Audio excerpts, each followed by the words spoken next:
Hello. Hello. Hey, how's it going, everyone? I have decided to change today's stream to a different time. Last week we did a stream at nighttime, which was my time. And yeah, I've had a busy week. So I've got like tons of uni stuff happening. I had heaps of projects and like I had an insane amount of orders this week. And you guys have been real awesome with that. So tomorrow, I've got an assignment due tomorrow night. um, I've done it, but it's obviously going to be. I've got to, I've got to make sure I get that all in on time and all that kind of stuff. So, anyways, I'm going to wait a few minutes before we start talking about anything, just to let everyone come in. And I see there's quite a few people in already, which is crazy. So we've got like Sarah's in, I think Bobby's in, Lazarus comments on tons of stuff. Kaz is in, Liam. There's tons of people. Yeah, you guys might. I don't know if this time's going to be a bit better than like the time I did last week. I don't know if that made sense because I've got a lot of you guys in the States, and I think that like heaps of you guys, if you had to watch my stream, would have to stay up to like 1 a.m. So like I hope maybe this time's a bit easier, but yeah, I don't know. We'll see how it goes. So yeah, a big week happened. I'm going to talk about that today, and I'm also going to talk about like last week we talked about future breeding projects and stuff like that. I've decided, like I've already started on a new breeding project to show you guys, and there's tons of stuff that we can talk about today. So feel free to ask any questions. I guess I'm still new to all this live streaming stuff, and yeah, so I did cut my hair. I didn't cut my hair for like 4 months or something like that. So I don't know what I think of it. Like, I mean, it looks all right. It's a bit short. I would have liked for it to be a bit longer. I think I look a bit better when it's a bit longer. But look, I don't really mind. So yeah, who we got in today? Yeah, there's so many people. Thanks so much for turning up, guys. I did so like because of all the like. So this okay. I guess I don't really know where to start off with. So yeah, this week was an interesting little week. We had a lot of orders. Well, I did because it's just me, but we had a lot of orders this week just with fish and stuff like that. And I'm still new to all those like this kind of stuff. I've been trying to like get the store up and running because COVID's given me a lot of time to do a lot like setting up and stuff like that. So it was super exciting. And so we got some of them out. We had some mistakes obviously happen. So I can talk about that in a minute. But I wanted to use like my whole thing with this channel and what I'm trying to do here and build isn't really like for me about money. Like I'm not old at all. And like for me, like I don't really need to worry about anything with money. I'll turn my volume off. There we go. So really it's about like I'm trying to reinvest everything that I'm earning into making better content, into improving the store and pretty much everything. So anything that I'm earning at the moment isn't going into my own pocket. And I really wanted to buy like, because I'm still stuck on like, I've got a MacBook Pro, which is really good for editing and stuff like that. But I'm using this camera up here that you guys are watching on is like a 720p camera. It's not very good. I normally post in 1080p and I'd really love to at least post HD. So it's 720p. It's not great quality. I guess you guys are just going to have to put up with it for a little bit longer. I was going to buy a brand new webcam today, but I'm guessing that because everyone's at home and Zooming and stuff like that, they've literally all been bought. So I looked at all the stores in Brisbane. I was trying to find a webcam so that I could use it for this live stream today, but I couldn't find one. So I was just letting you guys know that like, as a business, that's my moves for the channel at the moment. We're just reinvesting everything and making sure that you guys are getting exactly what you need. And yeah, so it's been pretty interesting, but someone here wanted to wear their KFS shirt, but it's posting late. So yeah, that's another thing too. So like recently I launched like merch, as you could call it. I don't really like won't like I don't it like that's just there in case you guys want to like I don't know buy a shirt made by me. But so yeah, I did launch that. We had a few people buy stuff. Mine's still on the way because they are all. It's like the way the shirts work is a lot of people use like Teespring and stuff like that to make shirts. Like you'll see a lot of other YouTubers do that kind of stuff, and I like don't have a problem with Teespring and stuff like that. But I kind of wanted to have a little bit more control over the quality of the product that I was selling, and I also didn't want to like I don't know where. I can't be sure in saying this, but I don't know where Teespring sells their stuff from and manufactures it. So basically the way those things work is you buy a shirt and then it's printed on demand. Like, so if you buy a shirt from someone using a Teespring, that design is sent to the manufacturer. They're going to print it and then send it straight to you. So it doesn't involve anything for the creator, and it makes it really, really easy. Now, I don't have a problem with that. I was actually looking into using that, and then I kind of thought about like I kind of wanted to integrate it into my own store. But another thing that I wanted to do was to get them made like outside of China. Like I don't think that it matters if they're made in China, but I think there was you get a bit better quality and sizing and stuff like that if you get them made in like the US. So we went with Printful. They've been really, really good, and it's super tricky to try and. Because it's in the US, if you buy them in Australia, it takes a little bit longer to get here, which is unfortunate. I'd love to speed that up, but if you're in the US, it takes like no time at all, and the quality is apparently meant to be really, really good. So mine's still on the way. Anyone else's in Australia are still on the way, but I really appreciate everyone who had faith in me and took the leap and bought one, because like I'm not asking you guys to buy anything, but I don't like that's not the point of these live streams. This is for you to like learn a bit if you want to. And give me a second. And yeah, so I just wanted to I don't know. I thought having KFS shirts would be a little bit cool. But yeah, no, I can't give you a signed shirt unless it comes to me and then I sign it and then ship it to you. So that could be a bit tricky. I don't know if we could do that at some point, but I would love to be able to do that.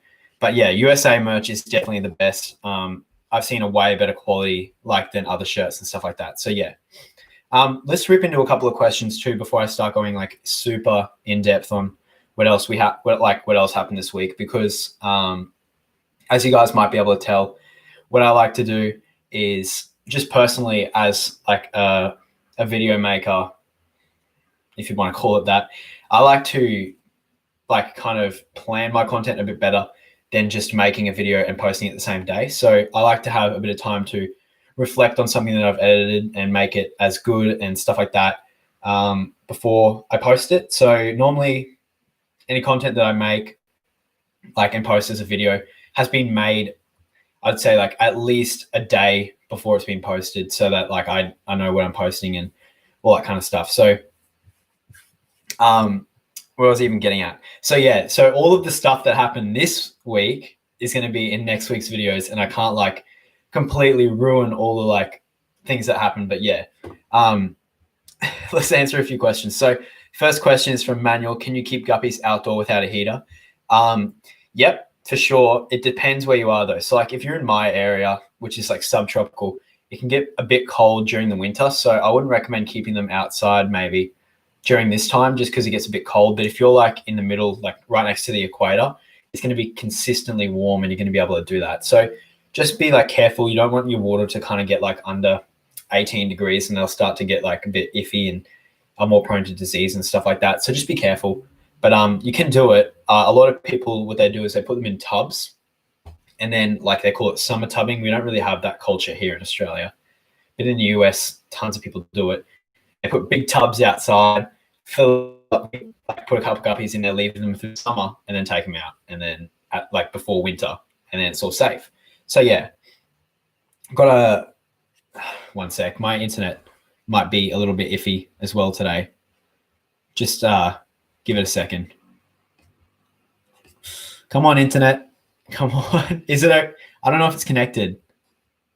Here we go. I'm back. All right. Sorry, guys. So yeah, I got a fresh cut, by the way. Anyone that's just joined, a bunch of people just joined. We've got, what else?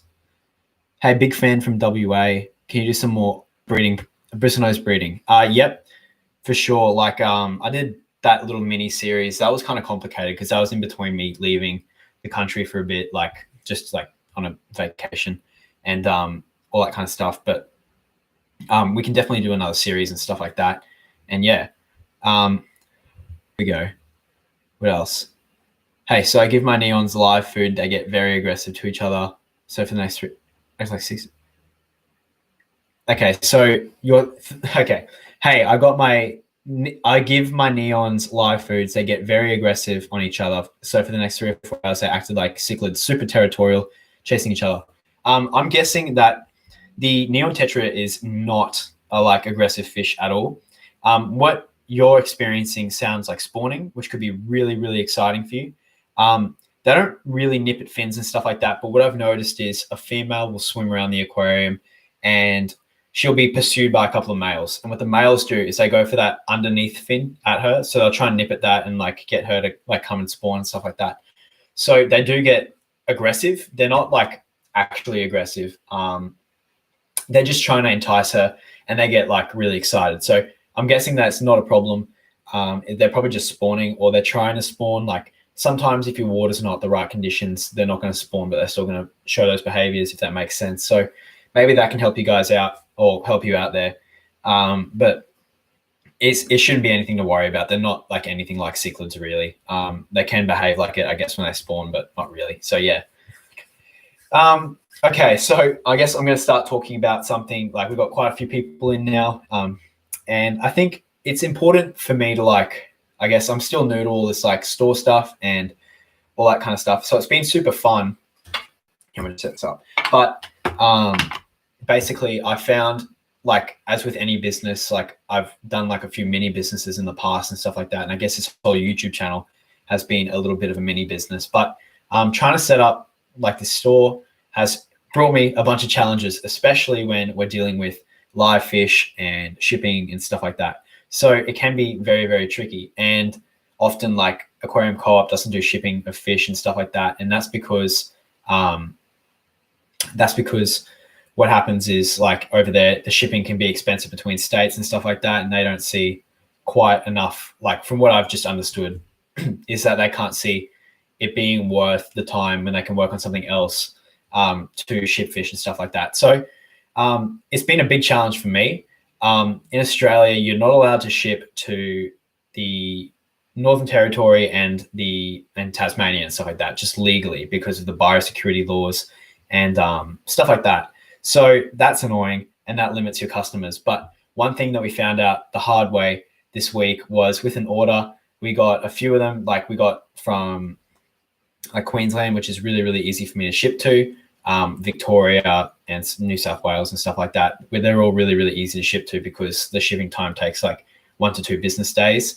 And the fish are like obviously safe during that.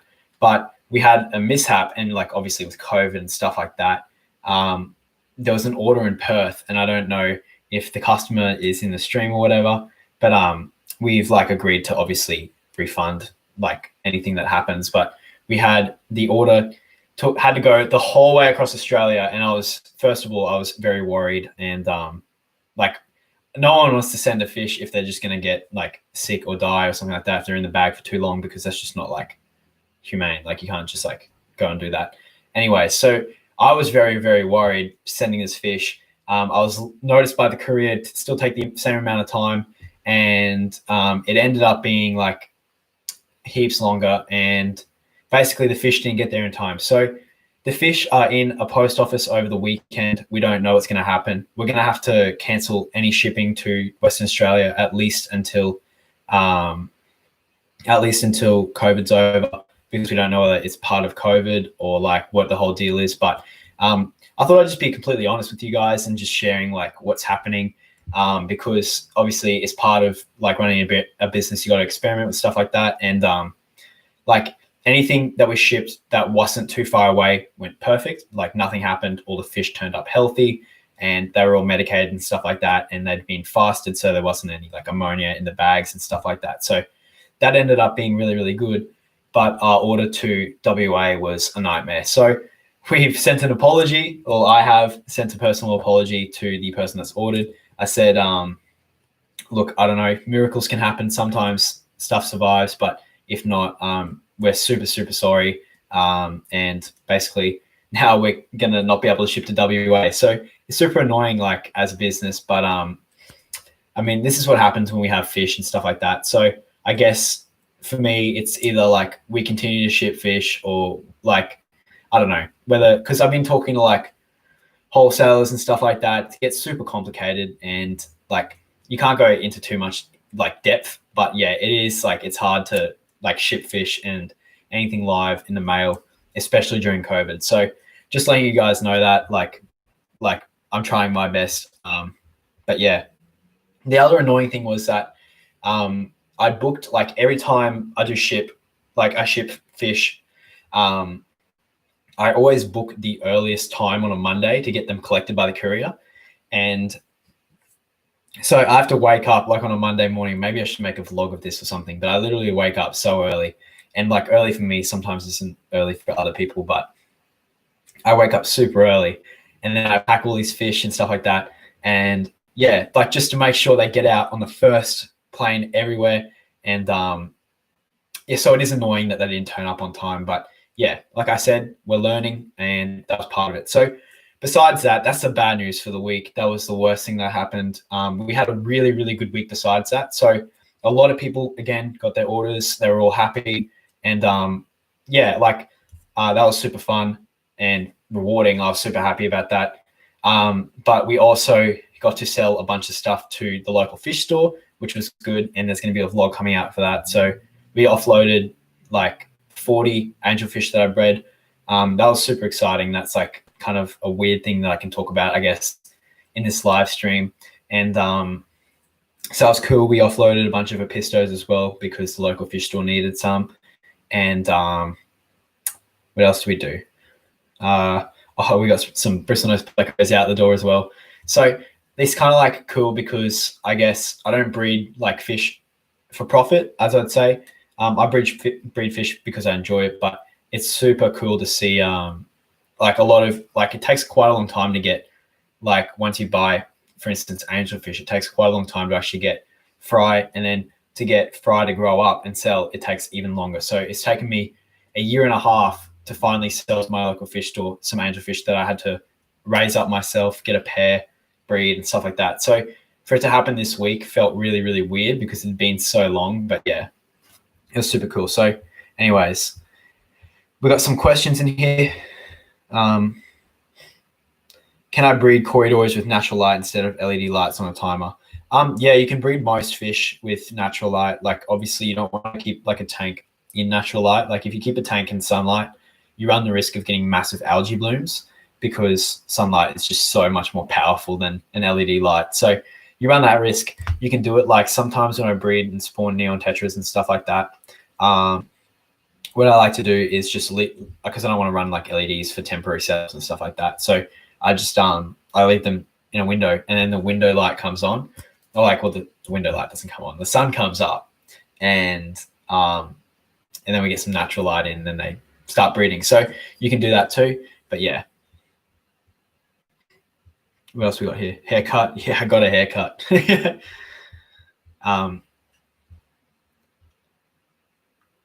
I think that any buy live fish and shrimp order, yeah.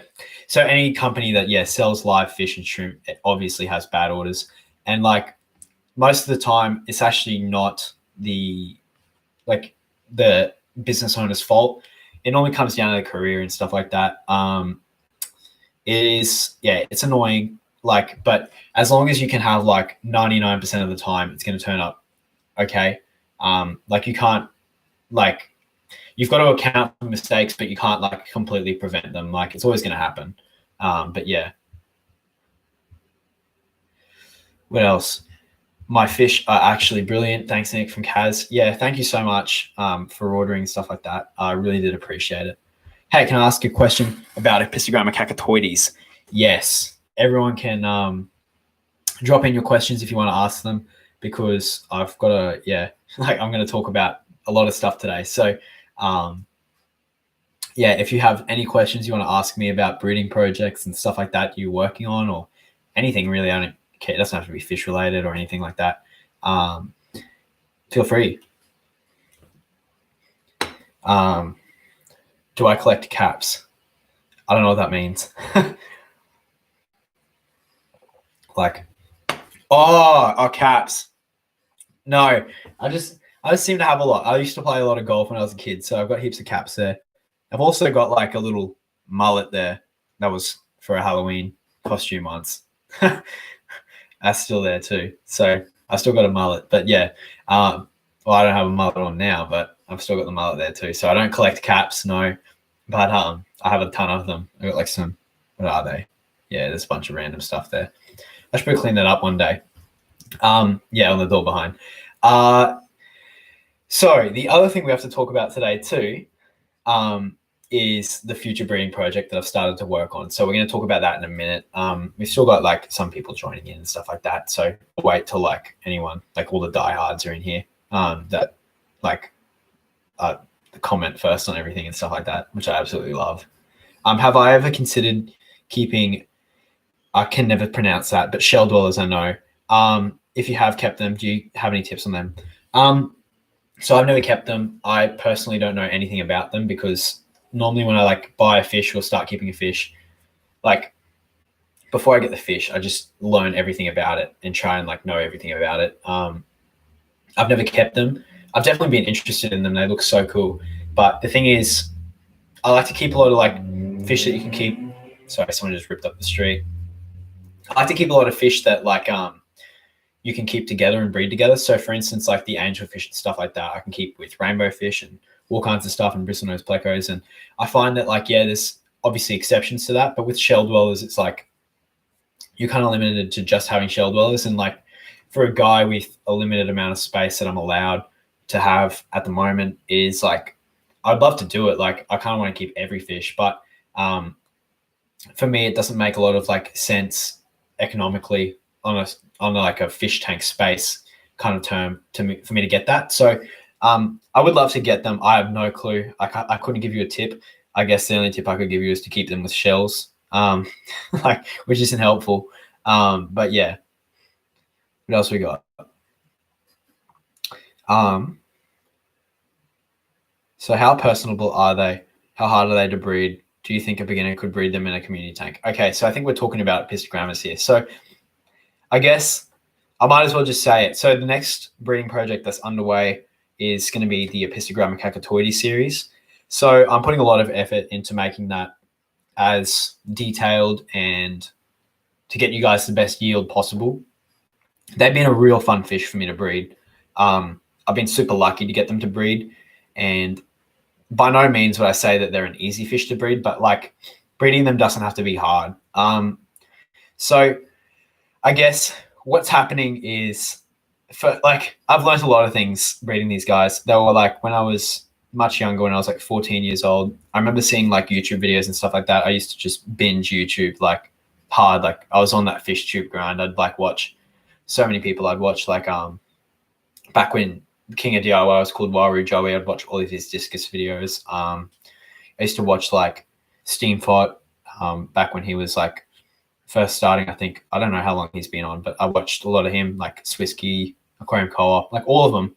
I even was like, back when like Dustin's fish tanks was like crazy popping off, like he was getting so many subs. So I used to watch tons of it. And I remember seeing in Dustin's fish tank, he had like an Apistogramma cacatoides, and I saw it and I was like, that fish is like badass. Like I really, really want that fish. And it's because they've got the huge mohawk and stuff like that. So ever since then, I've been hooked on them. And I first got them, and then like now to breed them has been real sick. But yeah, so the next breeding series is going to be that. And I feel like I've got to put a lot of effort into making that as quality as possible and easy as possible for you guys to understand. So back to your question, how personable are they? They are insanely personable. Like out of all the fish I've ever kept, they are definitely the smartest. I wouldn't call them like, obviously it's going to be a different experience and every fish is going to be different. They're like dogs. But like sometimes you can get like a smart dog. Sometimes you can get really yappy dogs. Sometimes you can get stupid dogs like what I've got. And like, I guess in my experience, I found them to be really, really aware. So like, for instance, my female, if she lays eggs, because I've been taking the eggs out and stuff like that and trying to hatch them myself, or like I've been like looking too much and stuff like that, she will move them to parts of the aquarium where I can't see them. So sometimes like she'll lay eggs in the cave and then she'll move the eggs because she's seen me looking in there and like with my torch and stuff like that. She's like, she knows I'm going to come and get them. So she'll literally go to like the hardest spot to find in that like little 20-gallon aquarium. She'll go in all the driftwood and hide it and stuff like that, and hide all their eggs. And she's real clever. So they've got a lot of personality. Every time I come in the room, both of them come up to the front of the aquarium to get a feed. Like, and that like a lot of fish do that, but they're really clever.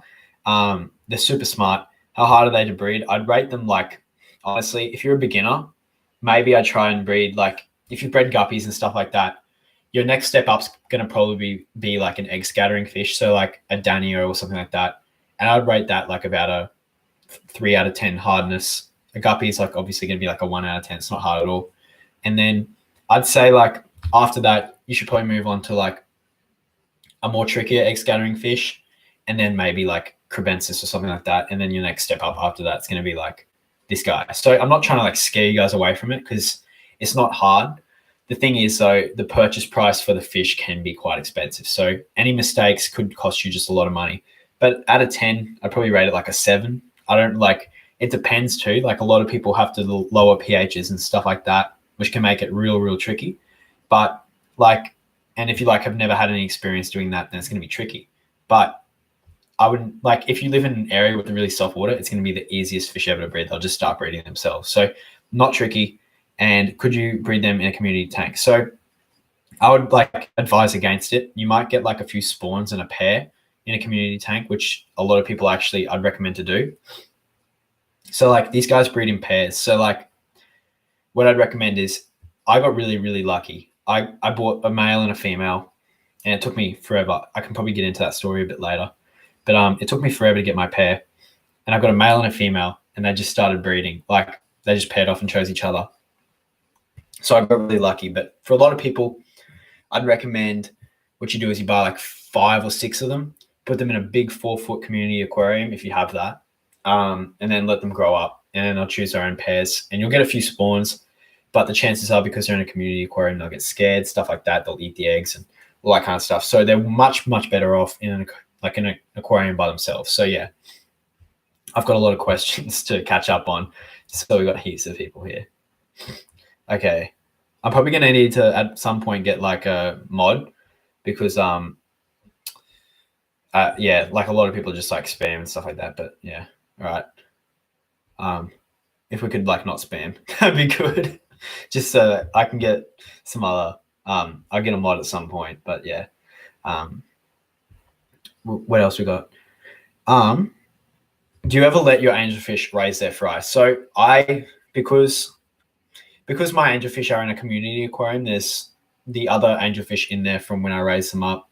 There's Danios, Corridoris, and Plecos. That's it, right? Yeah.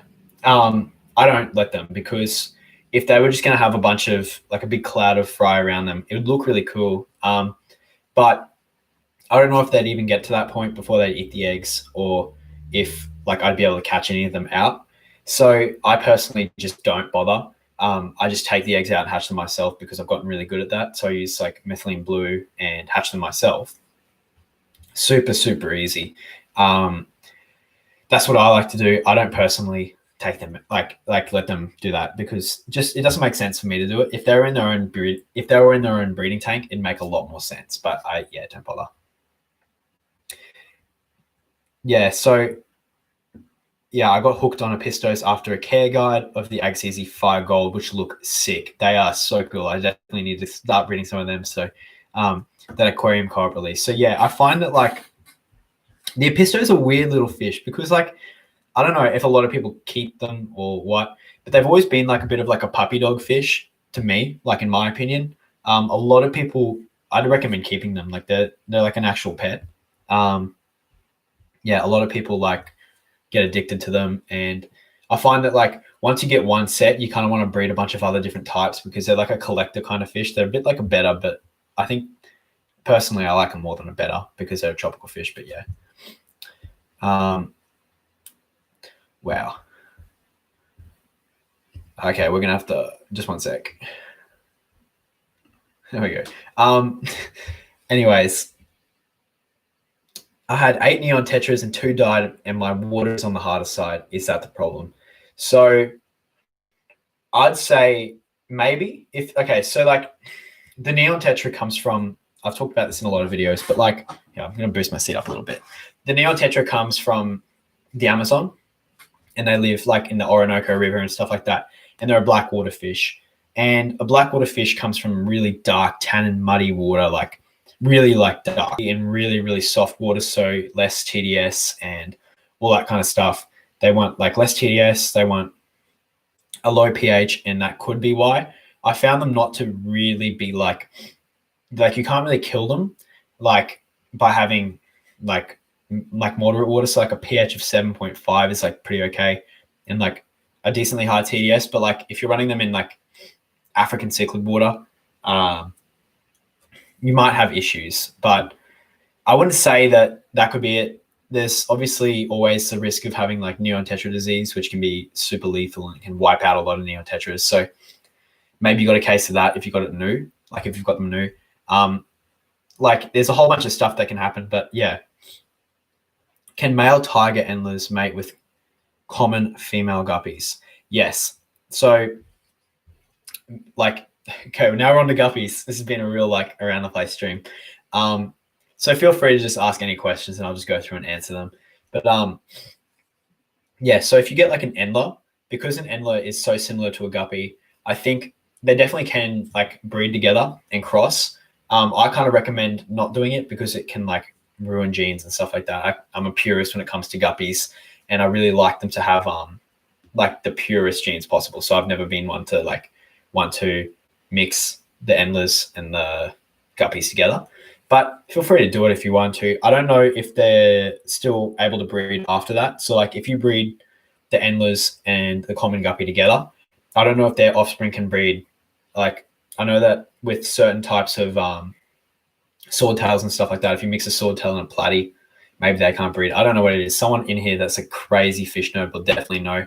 But I'm really not too sure. Here we go. We've got some more neon tetra questions. So I think we've been like doing a lot of like this channel has been super fun to make just like over the past 2 years of doing it. But like lately, we've had a lot of people coming on board and like subscribing and stuff like that. It's been real cool. Am I lagging, by the way? I don't think I am, but I've had a lot of people coming in and like joining in and subscribing and coming and watching these streams and stuff like that. It's been super fun. And it's been real cool. But I think a lot of people came from like the Neon Tetra series. So there's probably going to be a ton of Neon Tetra questions. But the question was, where would you rate Neon Tetra's breeding on like the breeding scale of things? For now, what I can see is it's super challenging. I'm not sure how much I can mess up with them. I think I'll try it in the next month or two. So yeah, okay. That is a really, really good question because like I said, I just rated the Apistogramma. Like my opinion is like my opinion, just like based off of like what I found in my specific area. And like I said before, everyone's going to have a different experience with every fish. But for me, breeding Neon Tetras has been so hard. Like it has been one of the biggest challenges as like a fish breeder ever. Like, and the reason for that is you got to do a lot of altering. They are quite hard to breed just in general. They're a very tricky fish to breed. And like on a scale, they're definitely harder than the Cacatoides, I'd say. And I'd say maybe even like a 9 out of 10 hardness. Like they're tricky. There's obviously going to be discus and there's going to be tons of stuff like imagine breeding arowanas. That'd be tricky as. But like for like a community fish, they are like really, sorry, the road again. They are a very tricky fish to breed. They can be quite hard. So basically, I finished off the first series, and then last week I posted a video talking about it was like the second method where I did the divider, and basically that method. The reason I posted that video was because I thought that like a lot of you guys could, like, I just get the idea. I'd already made the video, but I didn't really see any differences like in my yield. I got like the same amount of fry, and it was just like overall, it wasn't like that helpful to make like a complete series on it. So I've been doing experiments. I think that where I've gone wrong is altering hardness, like water hardness and pH and stuff like that. I've been using peat moss, which you guys might have seen. I've been using that to layer the bottom and then using that to like drop the pH significantly. But I haven't been altering the hardness of the water. So I've been experimenting with rainwater and trying to figure out stuff, something like that. So I'm still working on trying to figure out a way to like actually breed the neon tetra, like to get quite a few hundred fry instead of just 18, like, because you can't really like do much stuff like that. So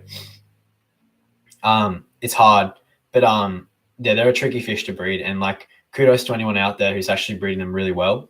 I know for sure that I'm not doing it as well as I could be, and that's why I want to do all the experimenting. But I found that I think my problems with it is the water hardness and the pH, like the TDS of your water needs to be down like nearly at a 0, because I think it's messing with the fertility, and it's also messing with the amount of eggs that they're laying.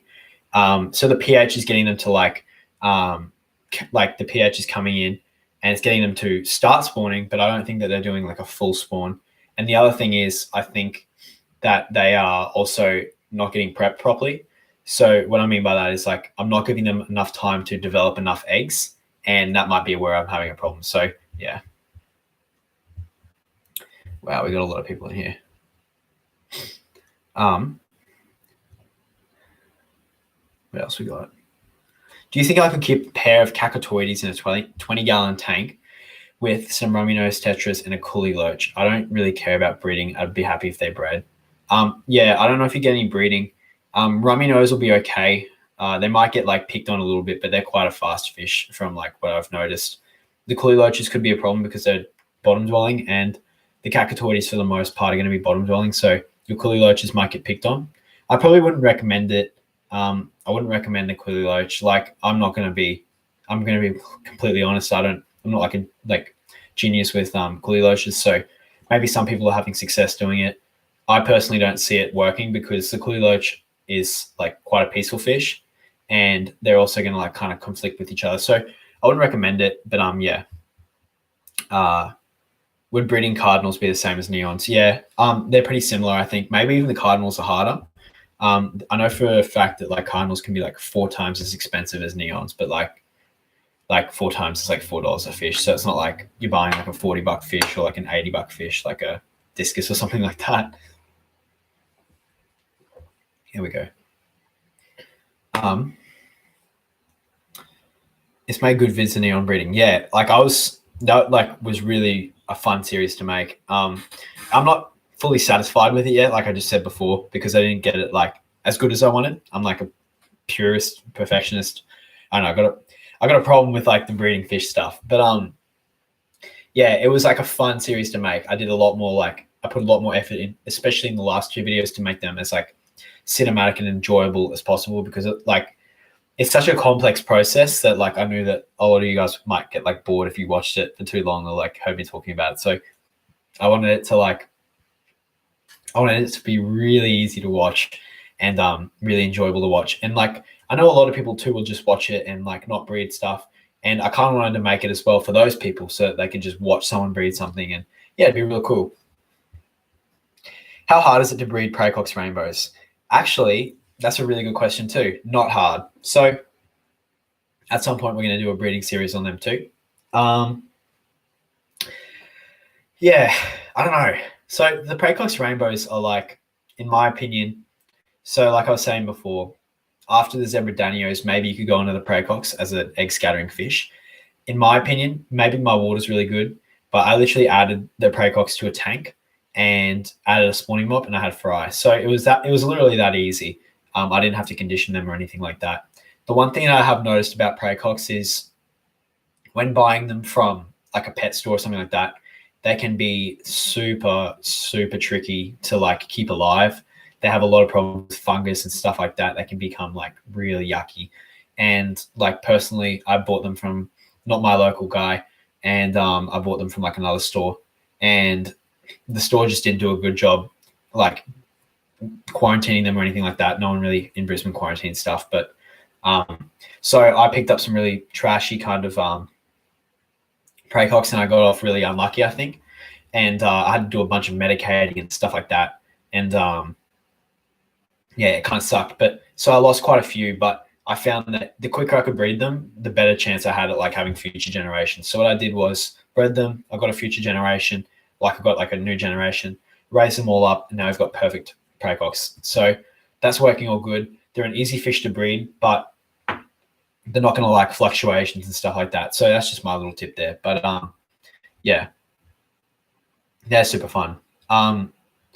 What pump do you use with your sponge filters? So I just use I'm not sponsored by anyone, but I use Aqua One. I think it doesn't really matter. You can just use whatever, like anything that pumps air, and it's going to work perfectly fine. So it depends how hard. Like some people want like a sponge filter to just be like blasting full of air, and for those people, it's worth investing in a really good air pump.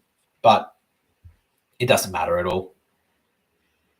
Hey man, my mate was wondering if you would like one of his baby flower horns when he breeds them, but he can't pay for shipping. They're A grade. I would say yes, but I don't have any tank space, so I can't take them. But you can definitely get a little pretty penny for selling them. Can you please update us on the neon babies?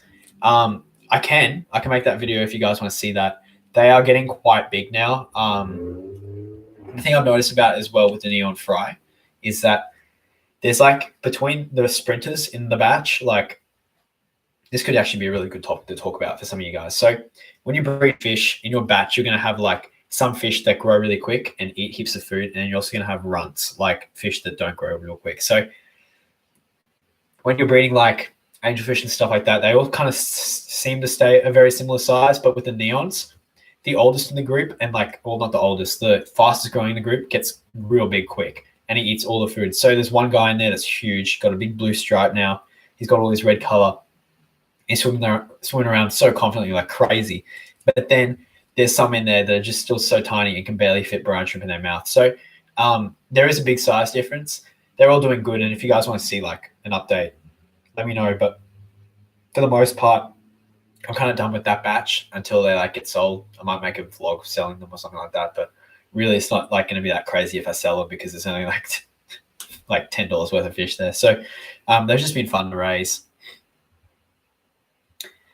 Do I have any tips on fire red shrimps? I don't keep shrimp at the moment. I guess my tips are like consistency always is going to be important for any kind of aquatic species, but shrimp especially. Another thing is you don't want to do too many water changes. I've had bad experiences in the past where like I was learning to like, I'm always learning with the aquariums and stuff like that. I'm always learning how to like keep fish and shrimp and all that kind of stuff. And one of the mistakes I made was doing too many water changes. Doing too many water changes can be really bad for their shedding and all that kind of stuff. So that's one of my tips, I guess. Be real careful with how many water changes you do and like don't shock them or anything like that and you'll be all right. When I get tank space, would I like the A grade overseas bloodline? I don't know if I can even get them from overseas. Are they in Australia? I would love them, but yeah. Here's a good question too. Will different tetra species still school together, neons and cardinals or other types? I'm probably not the best person to ask. I've never actually like tried to do cardinals and neons. I really don't know the answer. Someone in here will definitely know the answer. And if you could like drop it in the comments, that'd be awesome. But for me, I think if you kept like neons and like glow lights, they wouldn't school. But like maybe the cardinals because they look so similar. But yeah. And yes, I am in Queensland. I'm in Brisbane, Australia. So I'm a long way away from where a lot of the other people that watch my videos are. A lot of people are like from the States and stuff like that. And I don't know, maybe I'm lucky to like be in Australia at the moment. We've done pretty well like with like this whole silly pandemic and stuff like that, which I always try and like refrain from talking about. But as well, just like everything else that's happening over there. So yeah, there's like a lot of people in here, it seems like from the same area as me, which is really, really cool. Because we're recording at like lunchtime. But yeah. Where can I get some cheap stem plants? I want to have more variety in my tanks. So I can't tell you where, but I can tell you what. So there actually is a video coming out tomorrow, and it's going to be about plants that you guys can just watch. But stem plants are cheap, easy to grow. Stem plants are going to be like Rotala, and you're also going to want like Bacopa is an awesome legendary plant. That was in my first aquarium actually, with some wisteria and stuff like that. So it's a really good stem plant. I guess like if you're into it, you can do like hornwort and stuff like that, but I'm not that big of a fan of it. It doesn't look that good in my opinion. But it's really good. It grows quick, and it can soak up a lot of nutrients. So yeah, make a video on breeding cories. Okay, so there's another thing. We've got so much stuff going on here. Just give me a second, guys. Yeah, we got. Sorry, I don't have it. Yeah, so like we've got so much stuff happening on the channel now. It's like crazy. It's because I've been going insane. Just like I think having this whole thing happen, as weird as it sounds, was probably like one of the best things for my fish keeping, because it's let me start so many like projects. But yes, so this week we picked up some more cories. I picked up 2 more albino cories that I've got to grow up. So they can take quite a bit of time to grow up. But at some point, we're going to be doing a breeding project. So a lot of you guys wanted that. I put up a poll like a couple of weeks ago, and like 60% of you guys wanted the breeding like project for the cories. And I forgot where I was even at. I just got lost in my head. Yeah, so heaps of you guys voted for that, and that's coming. I've got my biggest problem, I think, was either that because they're in a community tank, all the eggs that they were laying got eaten, or the fact that I just don't have males and females. So I'm going to give it a shot behind the scenes, just see if I can get some eggs. And then if I get eggs straight away, there's going to be a huge video out. So you guys can be ready for that.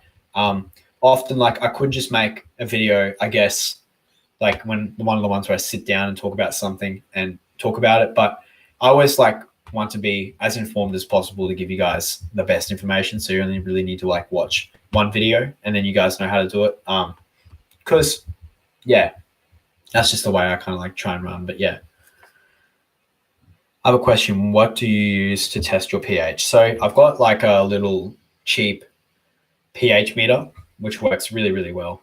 It doesn't work like accurate all the time, but it gives me a rough indication. You don't need to like really know like whether your pH is like 7.2 or 7.5 or something like that. It really like doesn't matter too much to the fish and stuff like that. It just doesn't like really keep it simple, which is like what I'm all about. So like, I find that like if it just gives me like a rough estimate. So like if say I put it in and it goes, oh, you got a 7.5, and then I put it in tomorrow and it goes, you've got a 7.8. Maybe there was a fluctuation, but honestly, it's probably just the thingo. I find that works all right. And you can just get like as well, sometimes they can be a bit more expensive, like the test strips and stuff like that, but they always work really, really reliably if you need that. So do you have a room outside that your mum would let you build a pond? No. I'm not allowed that either. Nice try. Yeah, I would have tried to do that, but she's not falling for any more tricks. Am I going to be releasing any more bristlenose breeding vids? Yeah, so I talked about that at the start of the stream. Like not anytime soon, but like at some point I can. Like I guess they're quite a simple fish to breed, and there's like a lot of like I think there's a big demand at the moment for like me making a bunch of other little breeding series, which has been like I'm super humbled by. I'm super happy people enjoy watching me talk about something. That's super cool. But yeah, like there's some other projects that are more important, like just on my radar at the moment. So yeah. Thanks, Brad, for the is it a sticker? Yeah, notice me, senpai. Yeah, you're noticed. Yeah, that's another thing too. Like I think some of you guys who are watching my videos like think that sometimes like I don't like completely notice you. I like read every single comment. So like if you post on a video, like sometimes it can just get super overwhelming because like I got super lucky with just like the algorithm picking up a few videos recently, and like I got heaps of comments, and like it takes like it sounds bad, but like sometimes it's just like hard to reply to like comments. They're not like silly by any means, but like someone will ask like a question and I've already got like a video to answer it. So I kind of hope that like some way the algorithm's picking up like the fact that I've got like those videos there and they've been searching it. And anyways, so like sometimes those comments are hard to reply to, but I do notice all of you guys. Like I really do appreciate you all like every time you watch a video, and like I never think there's any stupid questions or anything like that. Like I don't look at a question and go, look how dumb this is. Don't feel like afraid to ask any questions. Like I'm simply got this channel here to help you guys and to make this as simple and easy as possible. So like any questions, like not a dumb question. And yeah, I do notice you. So thank you so much for that, Brad. I do appreciate it. Quick question. How long does it take? This is another really good question, actually. Thank you. How long does it take for bristlenose to start breeding? Because I just moved my male and female into a free foot about a couple of days ago, but my female is still staying away from the spawning cave. So like, I think from birth, it takes about 9 months or like a year. They are quite a long time. Like they're saying like rainbow fish take a bit of time too. Yeah, you've all been noticed, everyone. They take quite a bit of time to get there. Like, yeah, I'd say like at that 9 month mark, they start to get those little bits of stubble, but it's pretty hard to like, tell if they're a male and a female just from stubble, because the females get a bit of stubble too, which sounds really weird. They should probably shave it, but yeah, so it can take a bit of time, but I'd say 9 months. So like once they get to like a certain size, then yeah. Thanks so much, Ryan. I saw you donated last stream too. I really do appreciate it, man.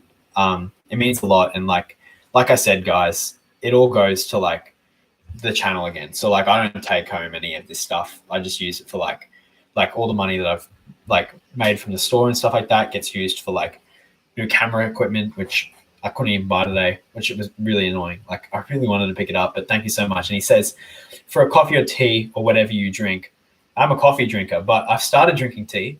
We're going to start talking about something that probably no one in here cares about because it's not about breeding fish, but let's start talking about tea because it has been a brand new hobby of mine, which I'm sure none of you care about, but it's definitely something to mention. So recently, I always drink coffee. Like if you've watched any of my little like vlogs and stuff like that, which some of you guys haven't, but that's okay.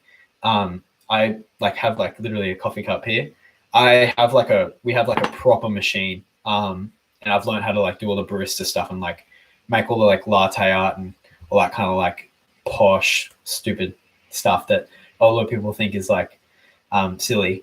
I like really enjoy it. But so I've been drinking heaps of coffee, and I've always been doing that like since I was a little kid. Like, which sounds so bad actually. But yeah, my dad used to give me like coffee when I was like 11. It's just always been a thing. And like, I think by like having it like not being taboo, it's been really good. But I was never interested in tea, but I've started to get into like all the like, it sounds so weird, but I've started to get into like all the like herbal kind of like black teas. And so I'm not a big, someone's here saying like bubble tea, but I'm not a big like sweet man. Like I don't really like the like sweet stuff, but I don't care. I still drink it. But like I've been getting into like the like raspberry teas, like all the like green teas, matcha teas and stuff like that, and drinking them before bed. And I've noticed a few things. So they've actually helped me to sleep better, which like I don't have any problem sleeping or anything like that, but they've made me like the warm water, I don't know what it is, makes you really, really relax. So if you guys want to like try that out, it's super, like could just be something to experiment. And it makes sure that you have like a glass of water. It helps you out, like just to stay hydrated and stuff like that. Super fun. And there's so many flavors. Like there's like a bunch of weird ones I picked up. Like I picked up chai tea and I had like a vanilla one, and that was super sick. And I had a raspberry and loganberry one, which was kind of like a bit like weird, but that one was good too. And like a lemon and ginger one. And yeah, that one's like for like if you have a sore throat or something like that. But it's all really good. So yeah. I got a haircut. Okay. Oh, the rugby's about to start, so some people are leaving. Yeah, if you're in Australia, I don't know who's playing today. I watched the South Sydney Rabbitohs play the Roosters last night, and that was a weird game. And I go for the Broncos, so I'm probably going to lose a couple of subs here. But yeah, Parramatta thrashed us. So any Americans are super confused. But yeah, I'm big into like that and the cricket and stuff like that. And like that is like for me, like I get so annoyed when Brisbane loses. I'm so competitive and like yeah. So any of you other Broncos fans out there would know that's that. But yeah. Oh, cheers. Thanks, guys, for another donation. Thank you so much, guys. I do appreciate it. I really do. For the next 50-minute queue at Bunnings for Pete Moss. Dude, I know. That was so sucky. Okay, so one sec. I got a weak connection here. We got a weak connection. Hold up, guys. Hold up. Let's sort it out. We all good? All right. Let's see if this works. We might. Are we on? All right, cool. We're back. Okay, so sorry about that. I didn't think we lost any viewers. Thank you, guys. I hope it's like maybe I should invest in, instead of a better camera, I should get like an Ethernet cable or something. I don't know. I'm not a big tech guy, but so for the breeding Neon Tetra series, because of this whole COVID thing, like the lines, you guys would know it all. Like the lines at stores are stupid long. Like they are so crazy long. There we go. Sorry, something popped up on my computer. They're so long. And I literally waited for like that little bag of peat moss, that like $6 bag of peat moss. I waited in a line for like 50 minutes and I was like, oh my God, I must want these Neon Tetra babies so bad, but I waited so long. So thank you so much. Yeah, I do appreciate that, Kaz. You've been like a real good supporter and yeah, it's been super fun. So yeah, thank you. Oh, Bobby, thank you as well for the sticker. I do appreciate it. Go the Mighty Cowboys. Oh, Chris Lynn's in too. I saw you come into a stream ages ago.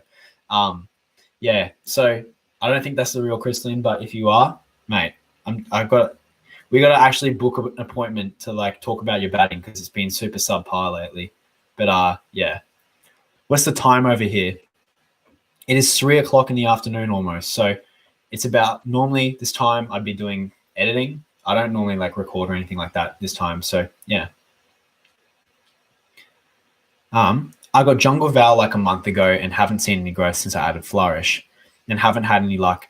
And any tips that I should do, well, for what I should do? The roots have grown in, but the size, but not sent size runners. So, okay, good question.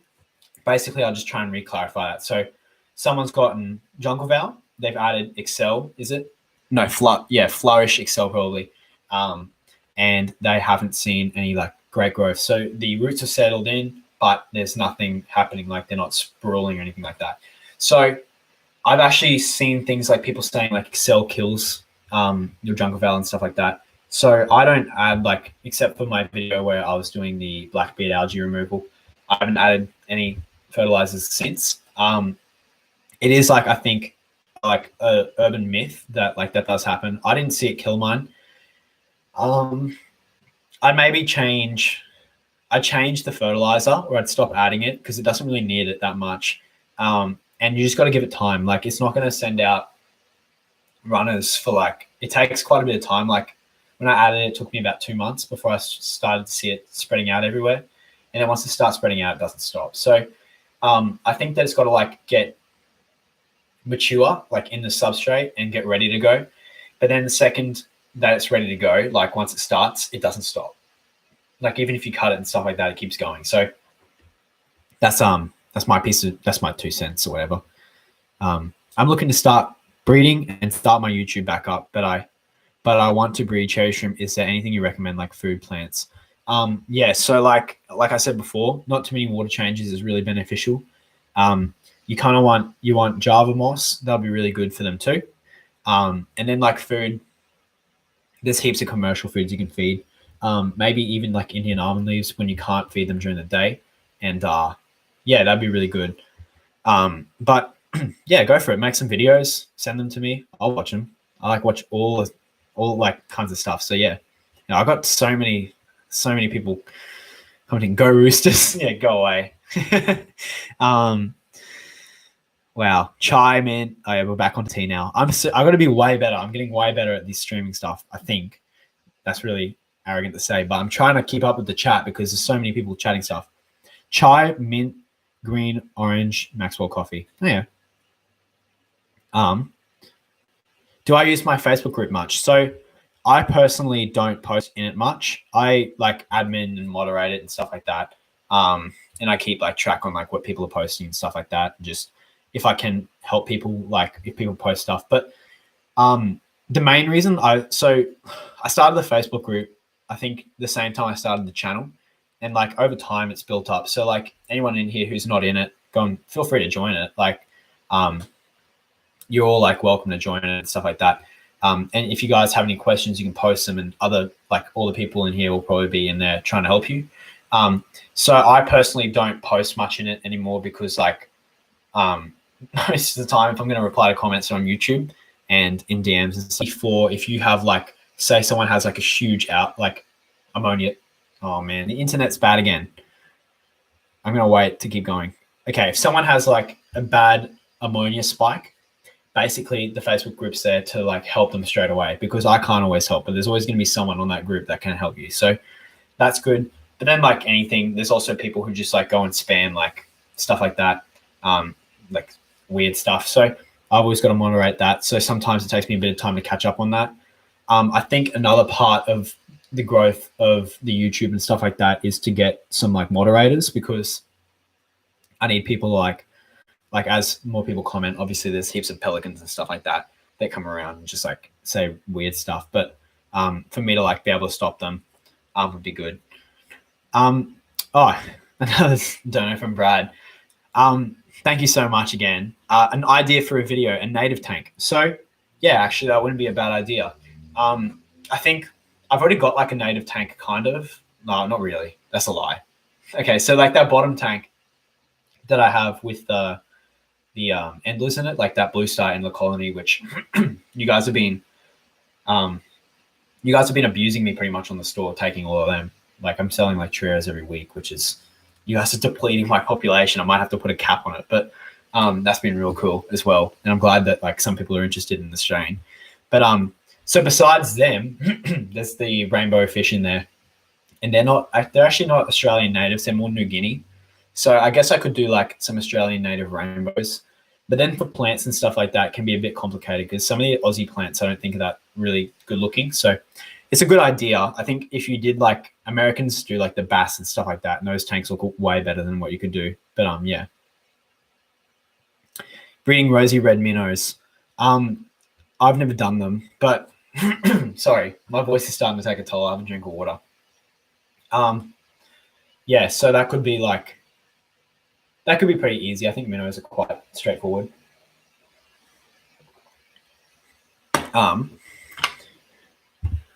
Wow. Okay. Yeah, we've got heaps of stuff to comment on. Wow. Okay.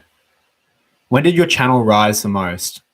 Also, how do you edit and what do you edit on? So this could actually help some other people, I guess, too. So I wouldn't say my channel's like rised. I've been like doing this for a long time. Well, like not really compared to some other people, but like for me, yeah, it's been a like big 2-year project. I think I had big growth. I don't know, like lately it's been like crazy. Like I'm like super happy that you guys are enjoying the content. Like for me, the numbers don't really like matter too much. Like, cause I just try and like help people, and that's like the focus now instead of like it just being about numbers. But like, I'll be honest in saying that like over the past month, we've had like 63% growth in views or something like that, which is nuts. So probably right now, I had quite a lot like 2 years ago.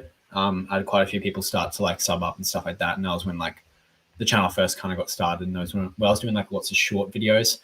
But for me to edit, I edit on Final Cut Pro. I used to do iMovie, but Final Cut Pro is way better. I don't even own Final Cut Pro. You could get the free trial from Apple by putting in an email, and you save $500 or something like that. So just do that. And it's you're like, video creation for other stuff is going to be way better if you use like a proper software instead of using like iMovie. Like because like that's another thing people can like find out is like, if you start making fish YouTube videos and you actually like making videos, you can use that to like just, you can make videos for other stuff. Like you can make videos for other people and like make a little, you never know. So like you're best off learning on the best thing. And like other people use Premiere Pro, is it? No, I think it's called that. I've never been interested in that. That doesn't look as neat, and I need it to look really neat when I do it, so that like I completely know everything that I'm tweaking and editing. But that's what I like to use.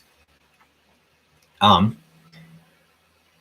think I've seen some Java Fern growing in a local stream near my house. Kaz, go get it and sell it, but don't tell anyone where it is. And that'd be good. But I didn't say that. If the biosecurity comes.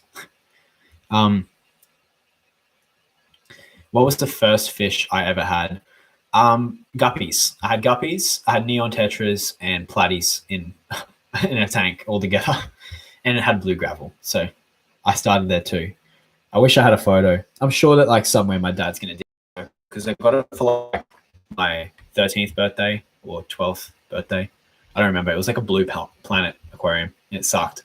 Like it didn't look good at all. And I had a bristlenose pleco too. I had a big old bristlenose pleco in there too. So yeah, I should try. Oh wait, that's not for me, I don't think. Oh, we've got some other people asking questions. So we've got heaps of people answering stuff. Thank you for helping out, everyone. Wow. Do I ever go live on Instagram? So for the most part, like I've never been live on Instagram, and the reasons are I actually haven't spent that much time in like telling you guys about my Instagram. So like I should add damn it, I forgot to add maybe I can edit it now. I probably can't. I was going to say I can add the link, but if you go to another video, you'll find my Instagram and you can go on there. But what I was going to say, yeah, I haven't really put much time into like getting it on, like getting you guys on there. So I find that like most of the people who care about like what I make are here on YouTube. So it makes more sense for me to go here instead of the uni assignment. Instead of going on like Instagram, it makes more sense for me to go on here because more of you guys can find me that way. A lot of you guys won't be on Instagram and stuff like that. And I think also Instagram is pretty like high stimulating, what I mean. So like there's a lot of swiping and going around. So the chances that people like even like want to stay on my stream on Instagram would probably be way less. But yeah. Wow. Do you have a problem of getting rid of the cribs? Around here, nobody wants them. They're saying they're little devils. What to do?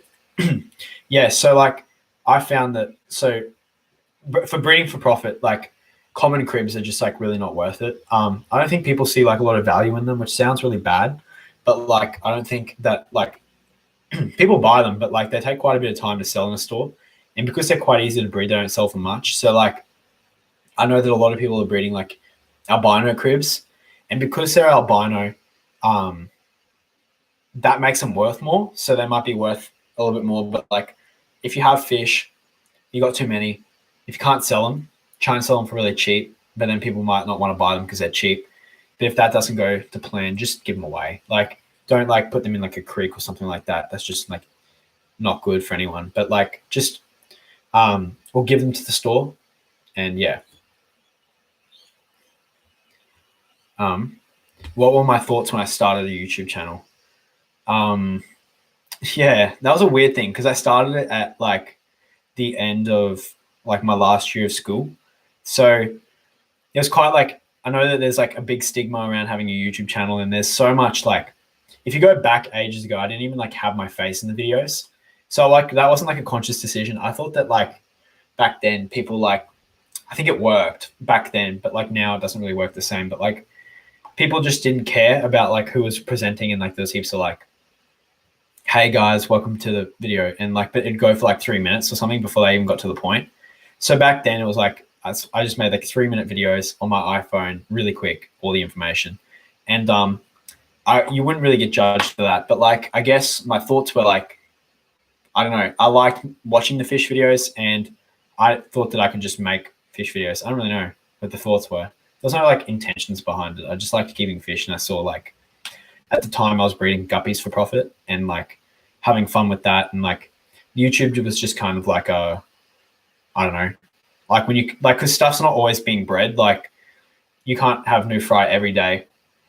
I guess YouTube gave me something to do with the aquarium, so every day, because I'm like really like I've got to be doing something all the time. Like otherwise I get like really bored, which probably a lot of you guys here are the same. Thanks for creating your vids and sharing your time. I look forward to watching more. Thank you. Thank you so much for watching. Like everyone here, thank you so much. Oh yeah, there's a lot of people awake at the middle of the night. So thank you so much for coming. But yeah.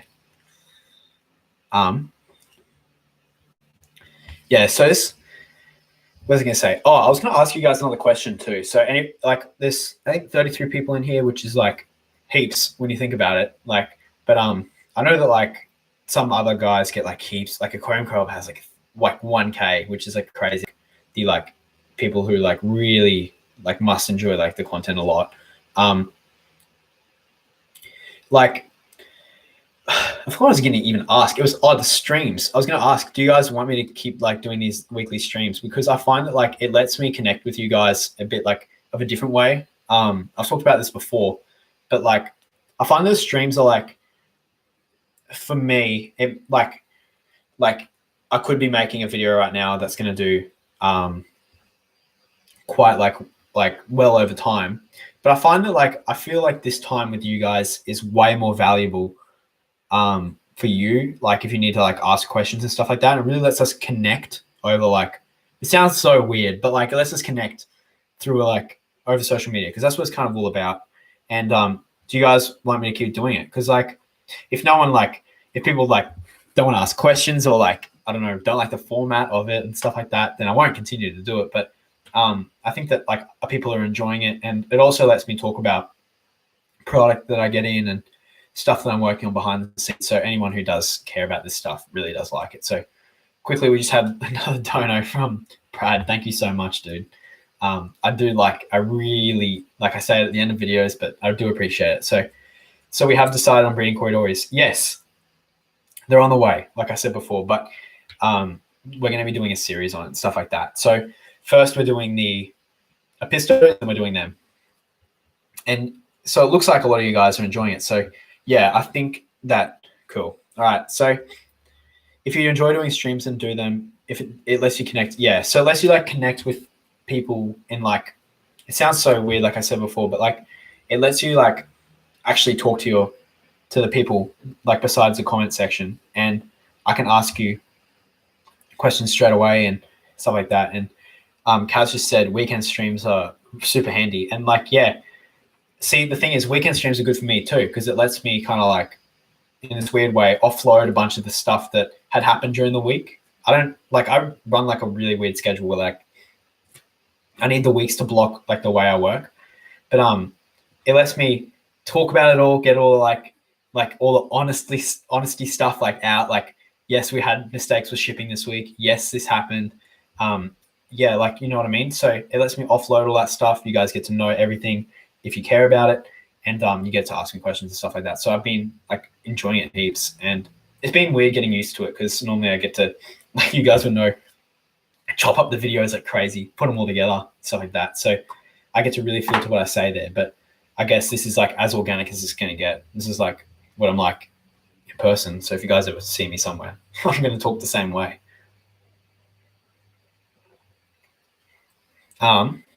Some people just follow me on Instagram. Hey, cool. You get to see like the post I do once every month. I suck at Instagram. I wish I was better at it, but I forget what I want to post and stuff like that. So do I like Better Fish?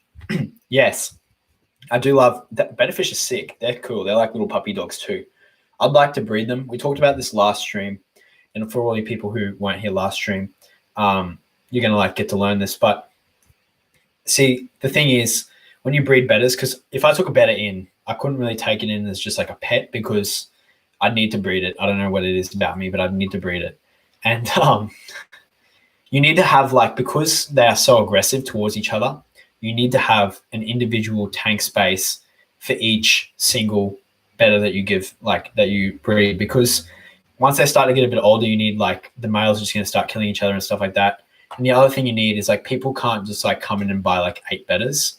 Like people can, but they're more likely to buy just like one better, And that means that if you breed 200 of them, like if you get good at it and you breed 200 betters, then you've got a problem on your hands because you got to sell each one like 200. You have to find 200 customers and you need 200 tanks and all that kind of stuff. So it can get real messy. Like you got to be so careful. But like I said, if you can find a deal with like a pet store, you say, hey, if I brought in 200, would it be all good if I sold them to you guys? Would you take them? And then that way you'll know if it's safe to breed them. But it'd be an absolute nightmare. And the other thing too, I think, is like on my store, I'd want to like take a photo of each individual better because it's such like a niched kind of fish that I'd want to like make sure that everyone got what they wanted. Like, so like I need 200 listings on like a store or something like that. So it could be tricky, but people have heaps of success breeding. Another dono. Thank you so much, guys. From Rachel MCL96. Thank you so much. Maybe we should start a GoFundMe for Nick to buy more floor space for tanks. I hope I wasn't just offline then. I hope it's all good. I like the idea of that, but I don't want you guys to just like feel like you have to fund me. I think it's mostly up to me to like do that. I guess like that's obviously a big plan. Maybe like, I don't know whether like a store or warehouse or something like that. But at some point I'd love to do that. Like, I don't know how far away that is. And how many like views and stuff away that is. But at some point, like I always want to keep the content wholesome and like make sure that like it's not like super like, I really know how it's cringy. Like I kind of want to keep it like focus on like small content. It's hard to explain. Small content creation.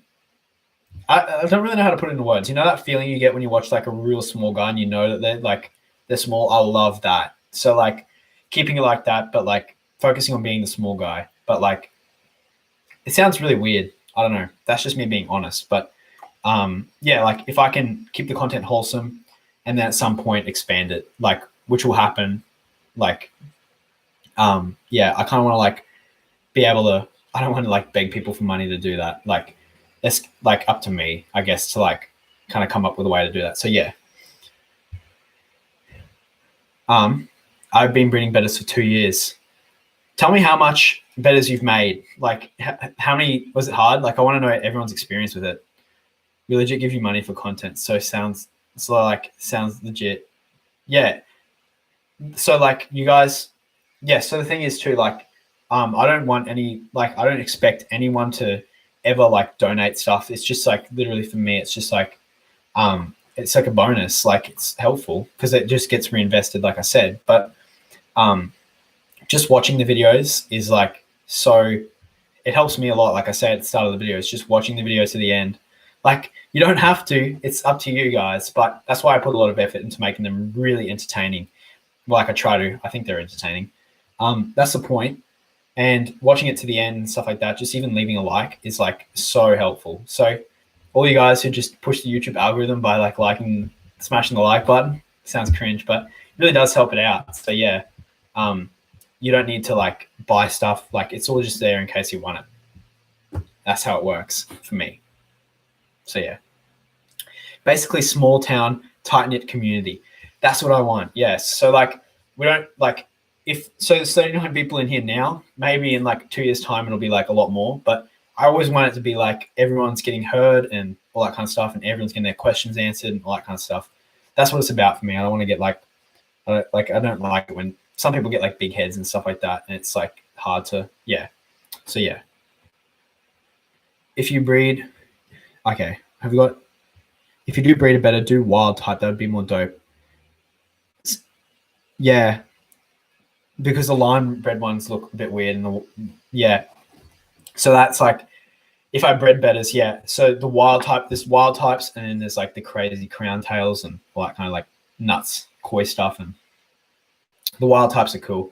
You get a bit better of a buck, I think, when you do them. So I don't know, but yeah.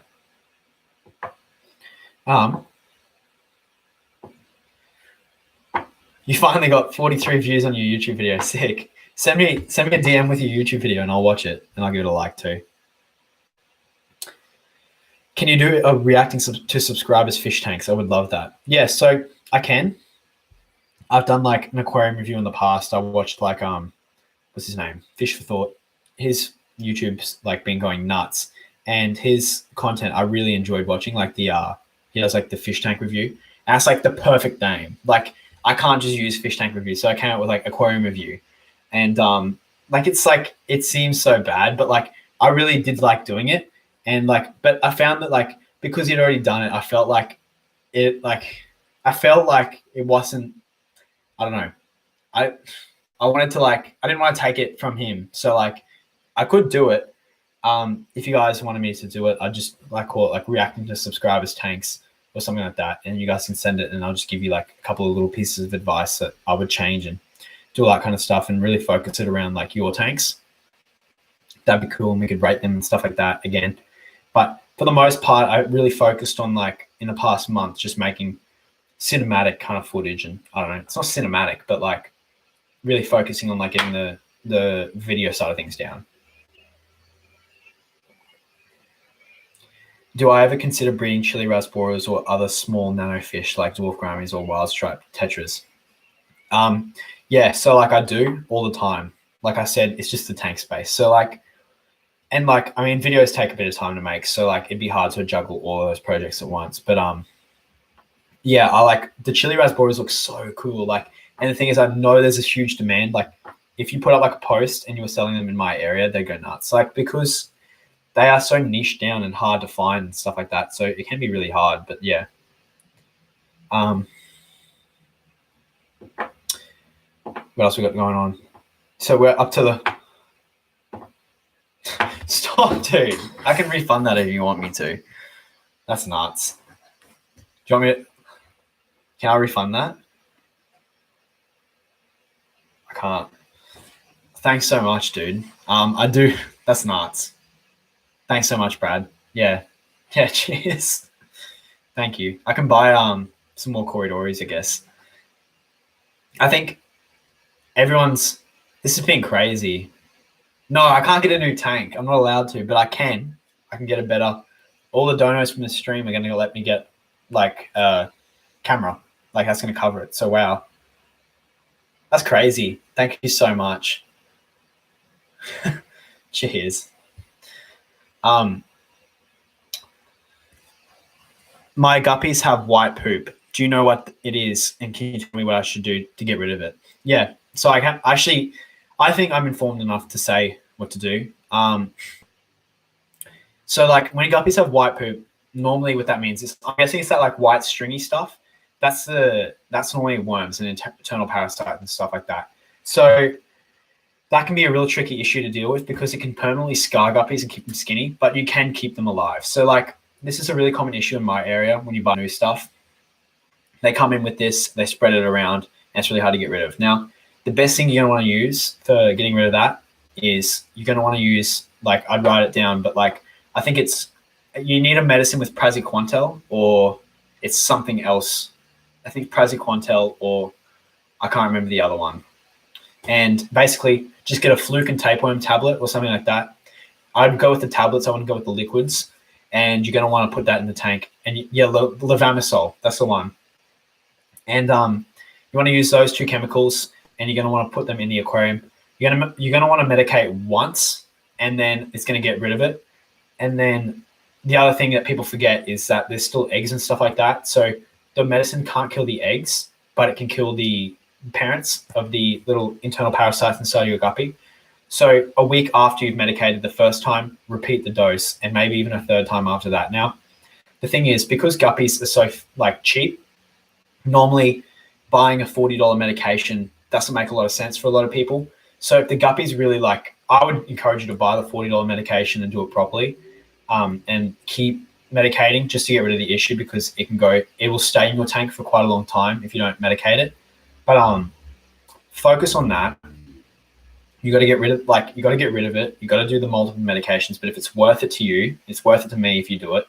But invest in the medication, get rid of it, eradicate it, and then you won't be dealing with it ever again. And the biggest thing that you can do to never get it again is to quarantine. So you're going to want to use that medication all the time. And I always like try and basically like when I bring in new fish, I don't really do deworming because I don't really buy guppies and stuff like that.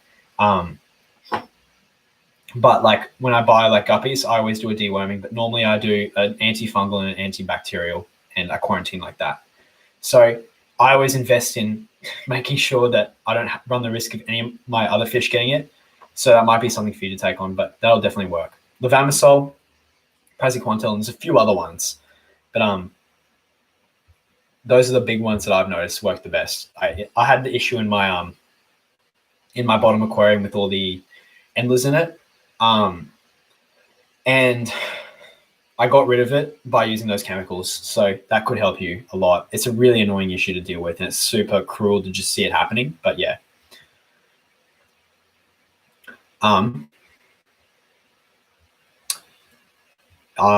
Loved your videos over the month of being a new fish keeper.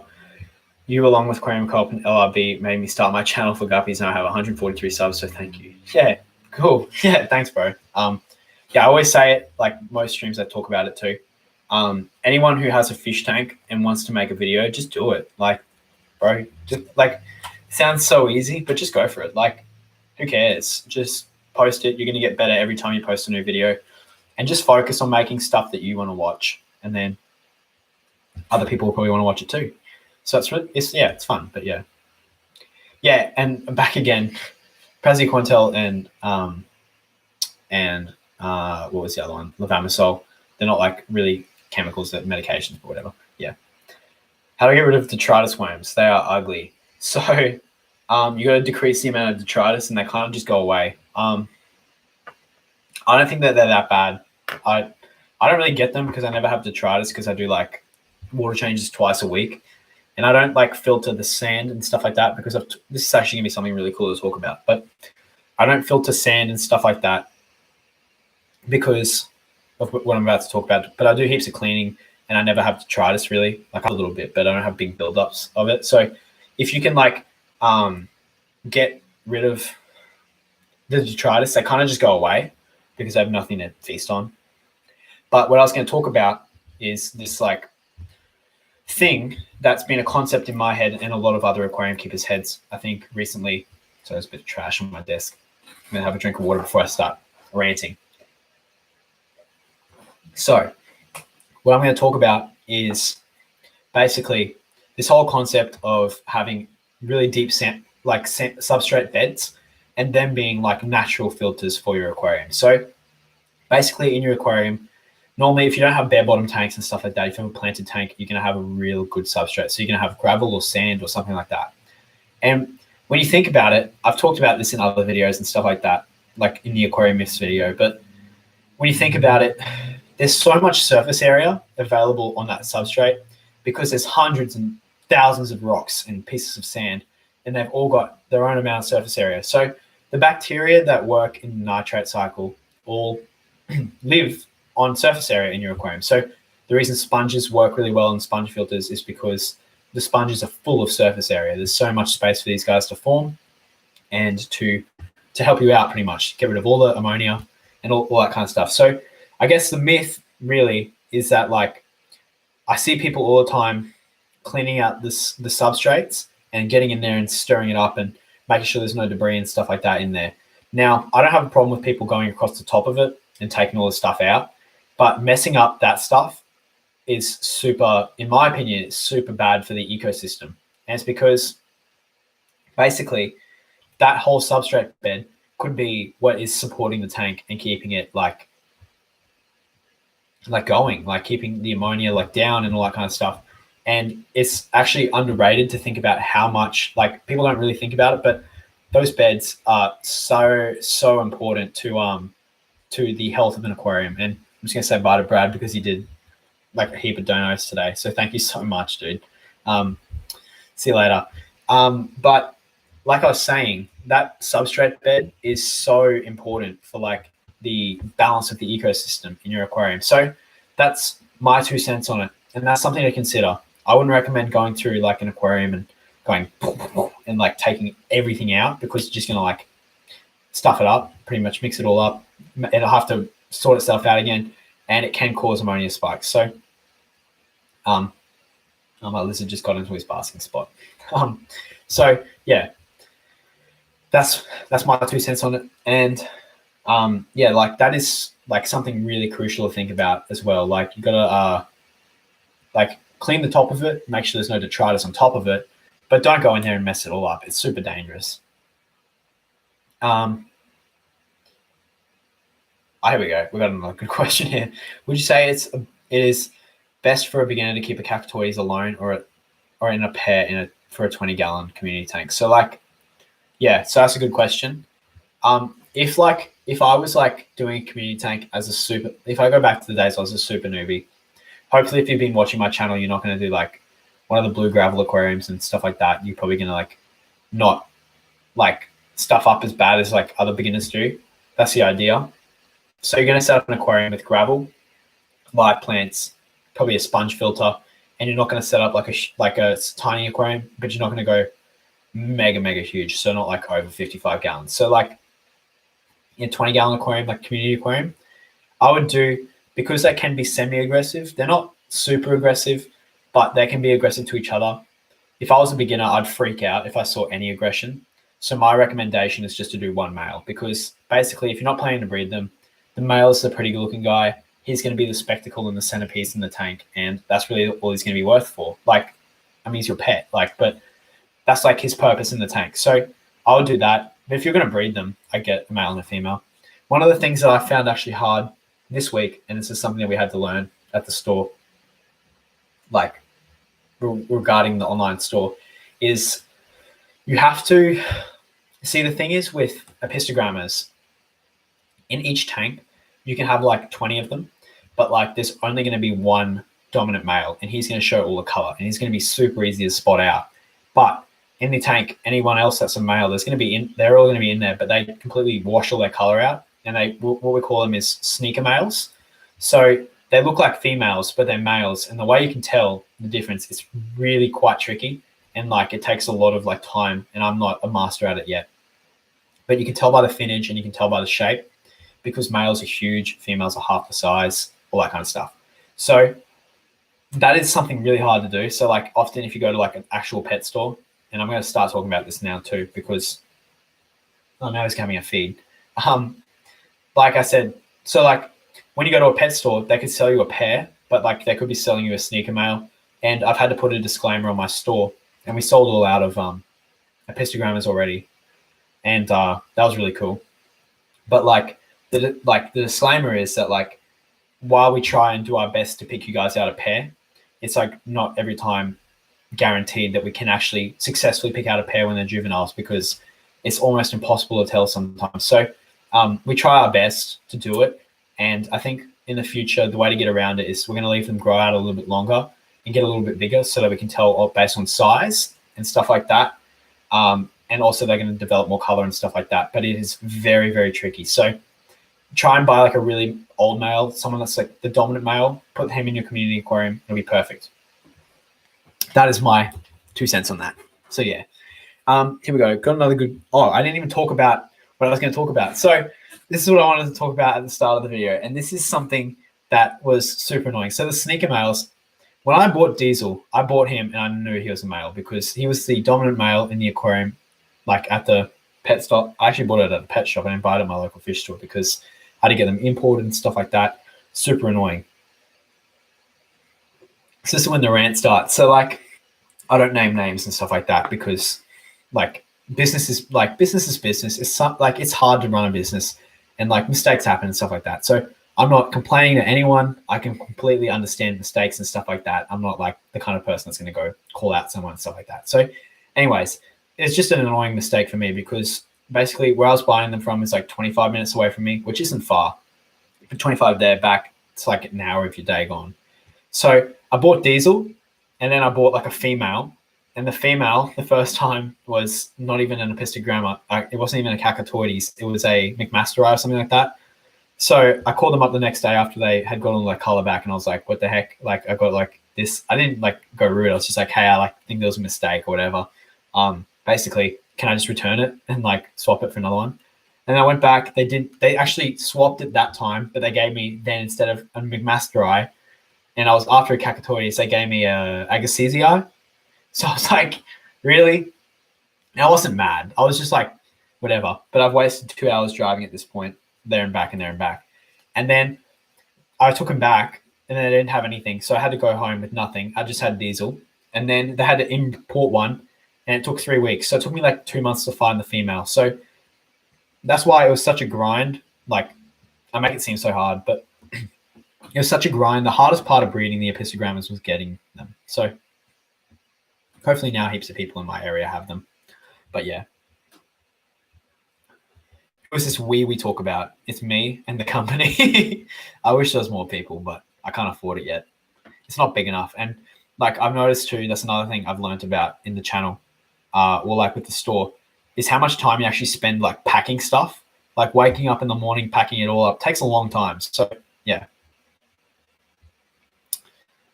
What is the best episto for a 15-gallon? Cacatoides, boys. They're the best. I think they're one of the easiest epistogrammas to take care of, and they look the best in my opinion. I like the fire golds and stuff like that, the Agassiz, but I'm nerding out here. So yeah. One of my platties are pregnant. Congrats. Good job. How many do you reckon? That normally gives like 25 fry or something like that. So yeah. We got heaps of people dabbing. Wow. Crying. Yeah. When you put it, okay, so I can answer more questions now that I've had my rant. But yeah, it took me a long time to get my Cacatoides female. That was so hard to get. So yeah. Hope you guys appreciate the supply of Cacatoides in the area. If you guys are in the area, because I grinded hard for them. It was like the Bunnings line for the peat moss, but except I drove there 5 times to get her. So what's that? 2.5 hours? That's not that bad. So the question was, it was a good question. I forgot it. I got to find it. Okay. When you put a new sponge filter into an established tank to cycle it, how long should you leave it before you move it to a new tank? So like if it's in an established tank, like literally you don't have to like not long at all, maybe a week. Like I would personally, I guess you could probably hijack it. If it's in a cycle tank, it depends. If you've got like filter media from a previous filter, obviously there's something in the cycle tank. What I'd do is get dirty filter media, put your new sponge filter in the same bucket and wash them together. And it's going to kind of like some of the bacteria are going to go into your new sponge and they're going to like mingle. And that could work really, really well. So that's what I would do. But there's no like given time. Like obviously nature's got its own way and it's going to take for each certain thing, it's going to take a certain amount of time. And it depends for each people, like your temperature and stuff like that. So yeah. I think we're going to go for like, man, that's what I mean. I don't know if I can actually edit. So people are asking like for the links for the store. I'm really slack. I forgot to put the links in I don't know if I can edit it. I'm trying not to like, I think I can't. So like basically if you go to like the bottom of like any recent videos, there'll be like a link. It's just keepingfishsimple.com. And that's the store. You guys can check out the stuff. But yeah, I forgot to put them in the description. So yeah. Anyways, Bristlenose pleco is similar to breed to peppermint Bristlenose plecos to breed. So yeah, they are. I think they're pretty similar. I think the Bristlenose are easier to breed. I haven't done peppermints yet because tank space, but also like they're an expensive fish in my area. Like they were like, don't quote me on the price here, but like upwards of $20 a fish, and then like upwards of $20 a fish, and then the Bristlenose like $1 sometimes, like $2. So like you can get heaps of stuff. But like I think they're pretty similar. I always notice too, I don't know if you guys do any like long speeches and stuff like that, but when you talk for 2 hours, I have this weird thing happen. I don't know if it's my sinuses or what it is. Like, but your ears start to not hear. And I don't know, like I can hear, I don't have hearing problems, but maybe some of you guys in here that do like lots of talking and stuff like that, like if you guys are doing business and stuff like that, your ears, you tend to not hear, like because maybe your brain's getting more used to your own voice and stuff like that. But your hearing gets a bit weird. Yeah, it's a bit weird. I just noticed that. Should I breed angelfish or epistogrammas? So my opinion is it depends what you want to do. So if you want to it's up to passion. Like if you want to breed both of them because you like them, I'd go go choose whatever you want then. But for profit, you're probably going to make way more money breeding angelfish because you're always going to be able to sell angelfish because they're like a staple. Now you're obviously going to get like maybe quite a few more dollars for epistogrammas, but they're going to be more tricky. But if you can reliably supply a fish store with angelfish, they're always going to take them, and you'll get like maybe $2-3 a fish. Even sometimes you can get them big, $4 a fish. So like, that's my opinion. But yeah, my ears are getting sick of my own voice. That's what it is, probably. But yeah, do I know Michael Fishroom? Yes, I know Michael. Yeah, he's like got an awesome channel. He runs a pretty good business too. I don't know, like I can't buy from him, but I'm pretty sure he has like a wholesaler. He buys stuff from and he brings heaps of guppies in and then like sells them and stuff like that. I don't know what his whole thing is, but his channel is like pretty like down to earth too. Like it's like his intro's been the same for like quite a bit of time, and like he's never like he's always been like that like home style like video, which I really like. He's got an awesome channel there. Yeah, I've really enjoyed his content too. I've seen like everyone, like I hope I have like all of them, all the OGs. Reduced tolerance to sound coupled with changes in pressure in inner ear equals reduced hearing. Okay, thank you, Sarah. That's what it is. I'm getting new fish. What do you recommend I get? So like, it depends, Adam. Like if you've never kept fish, I'd go endless. I'd be surprised if you ran into many problems with them, or like if you came back to me saying, hey, you said to like get this and like now I killed them. You're probably not going to do that with the endless. So that's what I'd go for. But if not, if you've kept fish before and you like understand nitrates and stuff like that and how the ecosystems work, go for something cool. Go for something like a bit different, and maybe like depends on tank size, but like a real good go-to would be like obviously tetras and stuff like that are real fun. Yeah. So your discus just laid eggs on the glass. What should you do? I'd spend $100 buying a new tank setup, and I'd try and take the discus, put them in the other tank, see if you can get 10 fry, and you'll pay for your setup and everything in your aquarium hobby over, like easy. So I'd try and breed them. That's what I'd do. I should get into discus at some point. Would you guys like to see that? I always sit here, I contemplate stuff, and I offer tons of stuff, and then I come to a solution, and then everyone's like, are you going to breed this and this and that? It's like, yeah, at some point. But I think the discus are going to be real fun too. So corridors, epistogrammas, dwarf neon rainbows, that's all in the forefront of my mind. But then at the back, there's tons of tetras and tons of stuff that needs to be done. Nicholas asks, what would it take to get a shout out? I don't know. I don't really do shout outs, but I don't know. Shout out to Nick. Have I kept any other epistos than Cacatoides? I've kept Agassizii when I was like 15. They were fun. But like I've also kept McMasterized for 24 hours when I accidentally got them and stuff like that. So yeah. But like, yeah, I'm not completely weathered. Like other people have kept every single epistogramma under the sun, and I like completely respect that those people like completely know what they're doing. So yeah. Can you breed a pistogramma in a tank with like tetras and otocinclus?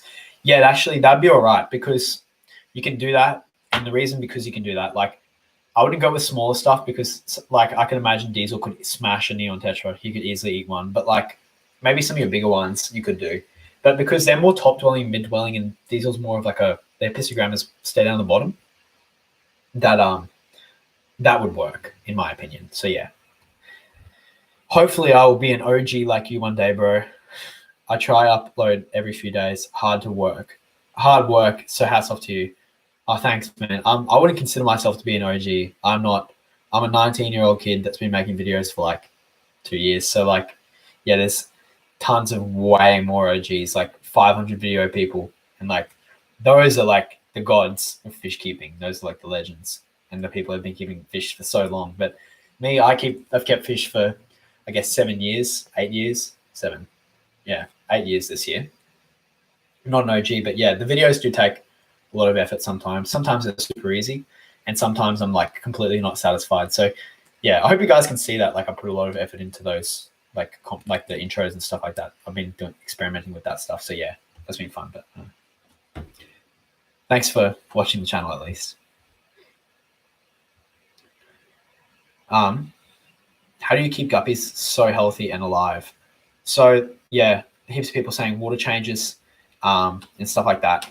That is super important, keeping them healthy, medicating them when you get them, feeding a variety of foods is going to be important, but mainly the medication. And one thing I've kind of steered away from mentioning in videos in the past, and I should have just mentioned it because the reason I don't mention it is didn't mention it is I didn't want to confuse people. Like I didn't want people to think, oh, I have to worry about this all the time, but it's the hardness. So like keeping them in like a substrate with like crushed coral and stuff like that, they really like the TDS to be high, and they also love a high pH, like almost like African cichlid water. So that's like another thing, like that's quite important nowadays just because they're all inbred and like messed up. So that's like my pieces of advice.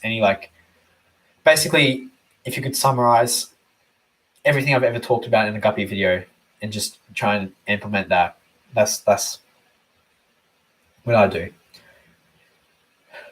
Yeah, discus might be a challenge for me. They're not going to be a challenge. Come on, I could find a way to breed it. I could find a way. But yeah, they are a challenge. And the reason they're a challenge is they're expensive and they require a lot of space. But yeah, I do need more space. I've got 8 tanks. I would love to have 80 tanks. And at some point we'll be upgrading.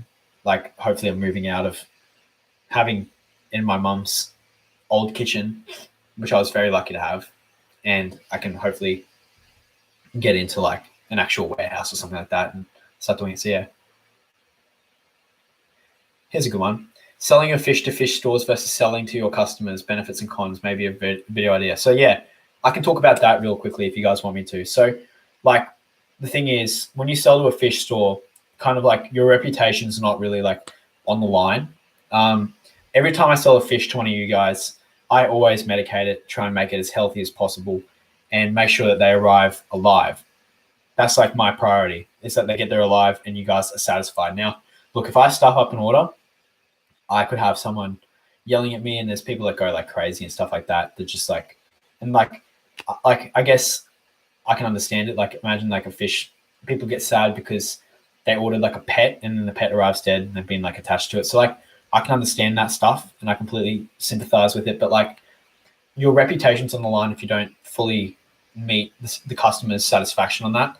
Now, like if I sell like fish to a fish store and like, let's say he loses a bunch of money because they all die when he gets them. Now I've ruined my reputation with one person. Now, like I obviously always want to keep a good reputation, but like not everything is like, I can't have like, not if that makes sense, your risks only with the one person. Like you can't go around and say, he doesn't have the time to go around and say to everyone, oh yeah, this guy just sells dodgy fish. Like, so that's the risk. I prefer selling to customers because it means that like, I think people enjoy like the fact that I've had something to do with the fish because they see the way I treat them and breed them and stuff like that. So people understand the quality, but like there's a lot less risk when you sell to fish, like local fish store and stuff like that. Because the other thing, when you sell to a local fish store, that's really good.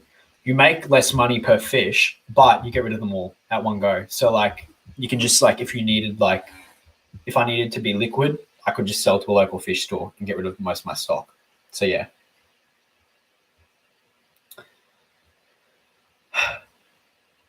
We need to get a petition to let my mum allow me to. No, we need to get a petition to get YouTube's ad costs back up after coronavirus. That's been tricky. A lot of people have been slammed. I haven't been slammed that bad. Like I didn't make a lot of money off YouTube ads to begin with, but like I bet people like Joey and stuff like that, all the like real big guys have been like cut in like, I think at least by half when it's all started. So like that would have been hard, but yeah. What is the best fish store in Bris in your opinion? So like I can't really like make an informed call on it. Some of them are okay, some of them are good. Like, just do your own like shopping around, have a look, and find something that's close to you. What was it that got me interested in keeping fish actually? So like, this is a good question too. So like, I've kept, yeah, so 8 years, 7 years, and originally I've been interested in animals my whole life. Like, I had this weird like thing when I was like a kid. I bet a bunch of you guys probably have the same bug, but like, I was super obsessed with like skinks and like little lizards and stuff in the yard. It used to like makes me sound like a weirdo, but trust me, I'm not. I'm like a completely normal guy. If you guys meet me, basically, I'd like, yeah. So like, I was just interested in it all the time. I've always been interested in fish and stuff like that. But I moved into this house that I'm at now. There was like a creek across the road, and like it had here's some mosquito fish in it. Basically, the story is, I caught the mosquito fish out. I put them in like a little container, and I was like, oh man, I'm just like, I need like, and then I started watching videos on how to breed them and stuff. And then I started seeing like all the actual like OG guys like making videos and stuff like that. And I was like, yeah, I have to do this. So that's how I got started. And then I got the guppy tank, and that's rest is history really.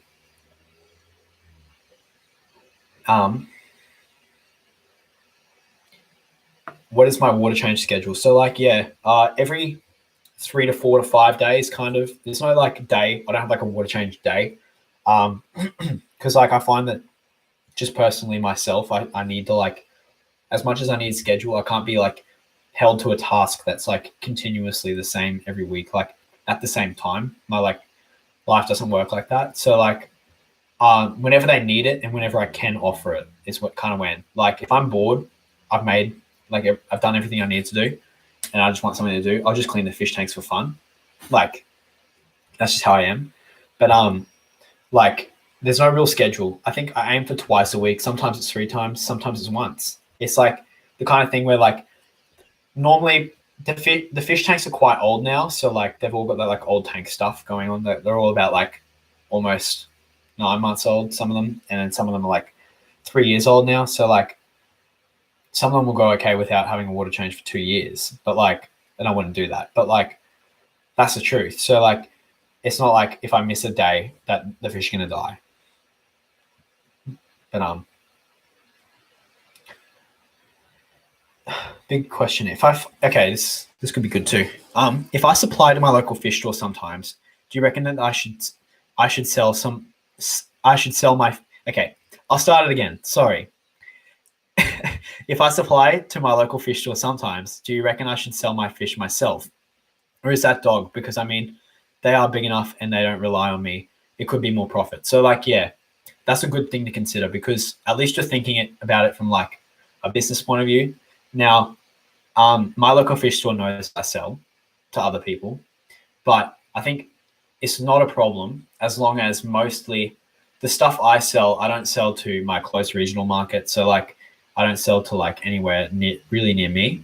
Like I don't sell to his customers, and that doesn't cut him out. So like, if I started selling to like people that were living like a couple of Ks away that shop there every time just because he's close, then I'd be dogging him out and he'd probably be not too happy with it. Or the other thing is if I was selling like to another local fish store, that's bad. But like if you're selling like, it depends. It's like, I mean, you can just ask them, say like, hey, I could sell these to like your local, well, to like our local area. And like, I want to keep this relationship going. And I value that like, and I value that we all like have this like relationship where we're selling stuff and making money together. But I could be making more and there's a demand for it, but I don't want to cut you out. Can you just offer me a little bit more? Maybe you could do that, but you just have to be polite and you also have to be understanding because the thing about fish stores is people forget that it's a hard ass business to run because it's got a huge overhead. You got to pay rent. You got like a bunch of fish tanks, heaps of employees. Every day they answer the same questions like, why is my fish dying? Can I keep an Oscar with a guppy? Like all the dumb questions. And like, it is this hard job. So like, you've got to be empathetic with it. And at the end of the day, for me, it's more important that the local fish store gets what they need from me. Like I'd rather give him cheap fish because I value the local fish store. Now, obviously I have to cover costs. I have to cover the amount of food that I fed them so they don't just eat their profit. And I have to make a certain amount of money, but I don't want to rip him off and I don't want him to be stuck with like fish that he can't sell or that are just going to be in there for 5 months and cost a bunch to feed and stuff like that. So that's just my ethics. But like, it's really up to you. Like, if you live ages away from your local fish store and it's easier and you make more money, then that's chill. But like, yeah. Oh, okay. Got some more questions. What is my day job? So like, yeah, I don't have a day job. So like, I'm 19 at the moment. I'm a university student, so I study. And that's like my day. So I do that part time, and then YouTube's actually like kind of like my job now, because I don't need like to earn a certain amount of money to stay like alive. I'm very lucky to be like supported by like my parents and stuff like that. So yeah, that's what I do. And like so I don't have a day job.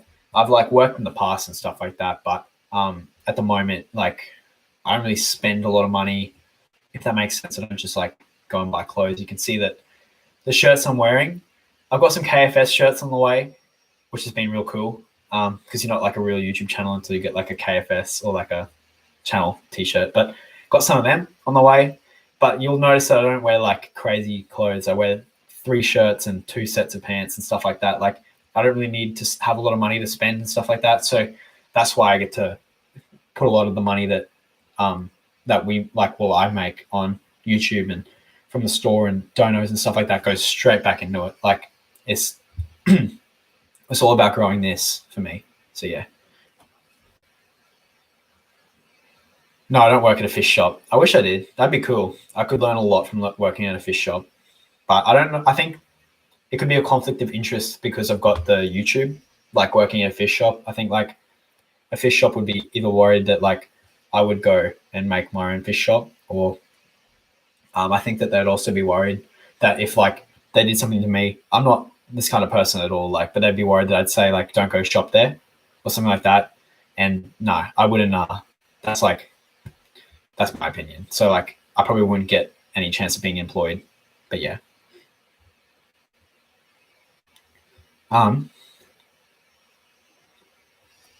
I've nearly drank a huge glass of water. We've been on the stream for 2 hours. What a way to spend your Saturday. I've got to do this uni assignment. Nah, I'm going to talk about fish. I hope you guys understand that. I mean, procrastinating by talking to you guys. I'm not. There's probably a bunch of you guys that have got to do some work now that I've been stopping you from doing. So thank you so much for staying around, guys. Do I prefer gravel or sand substrate for cleaning the tank? I think that's and there's so many questions today. So thank you so much, everyone, for asking. And also, anyone who's stayed around since the start and's gone to bed, I completely understand. Thank you so much for coming around. So yeah.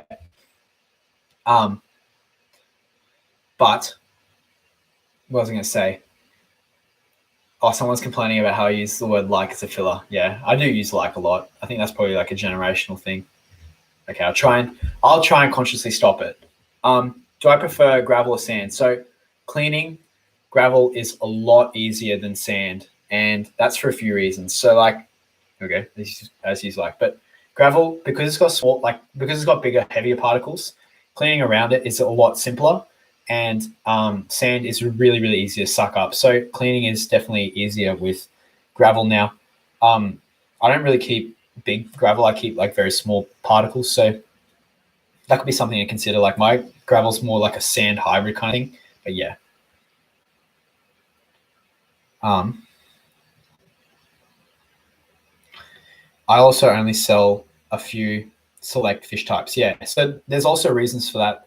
Obviously, the main reason is tank space, but the other reason is the fish I sell are selectively chosen. Like, I wouldn't breed something that I can't sell. So like it makes sense for me to breed angelfish because I can consistently sell them.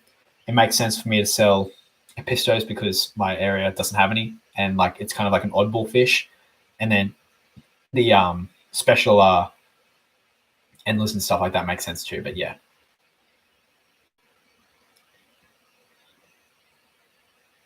Yeah, order a KFS shirt if you're not a true KFS fan. No, you guys are all true KFS fans.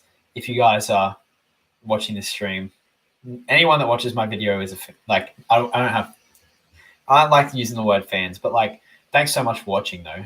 But yeah, nah, I don't think that at all. But I'm pretty keen to get my own little. I got them like basically there's like types of shirts you can get. You can get like the printed ones that are like what can I say? They're just like printed, and there's like the embroidered ones. So I picked the left side embroidered, and they look sick. They've got like they're not creative at all. They're very simple, but they're just a KFS logo and Keeping Fish Simple under it. Super simple. I'm pretty much going to wear it out to anywhere I go. You can wear it to a bar. You can like wear it on a first date. You can wear it to bed. All this kind of stuff. So yeah, and then was the other one that I did. It was like I made it myself. It was the keep your social distance from my tanks. I don't know how long I want to keep that up for. I know for a fact Alyssa, who's in here, I think still picked up one. So if you want to like tell me what, how it like the quality of it, because I didn't end up like I just put that design up for a bit of fun, just like as a gimmick. Like I didn't want anyone to buy that. I just wanted to like make a joke of like this whole thing because at that time it felt like really scary. So like I don't know, but yeah. So I don't know. Probably take that one down now, and probably work on some other stuff. I've still got to order samples for a lot of stuff, but I guess the content's been taking mostly the priority at the moment. So yeah, I think I might wrap up in a couple of minutes. Because I'm getting really tired, but yeah. So Alyssa did wear it to 3 stores advertising. Nah. Thank you though for getting it. And what did they say about it? I'd love to know what they'd say about it.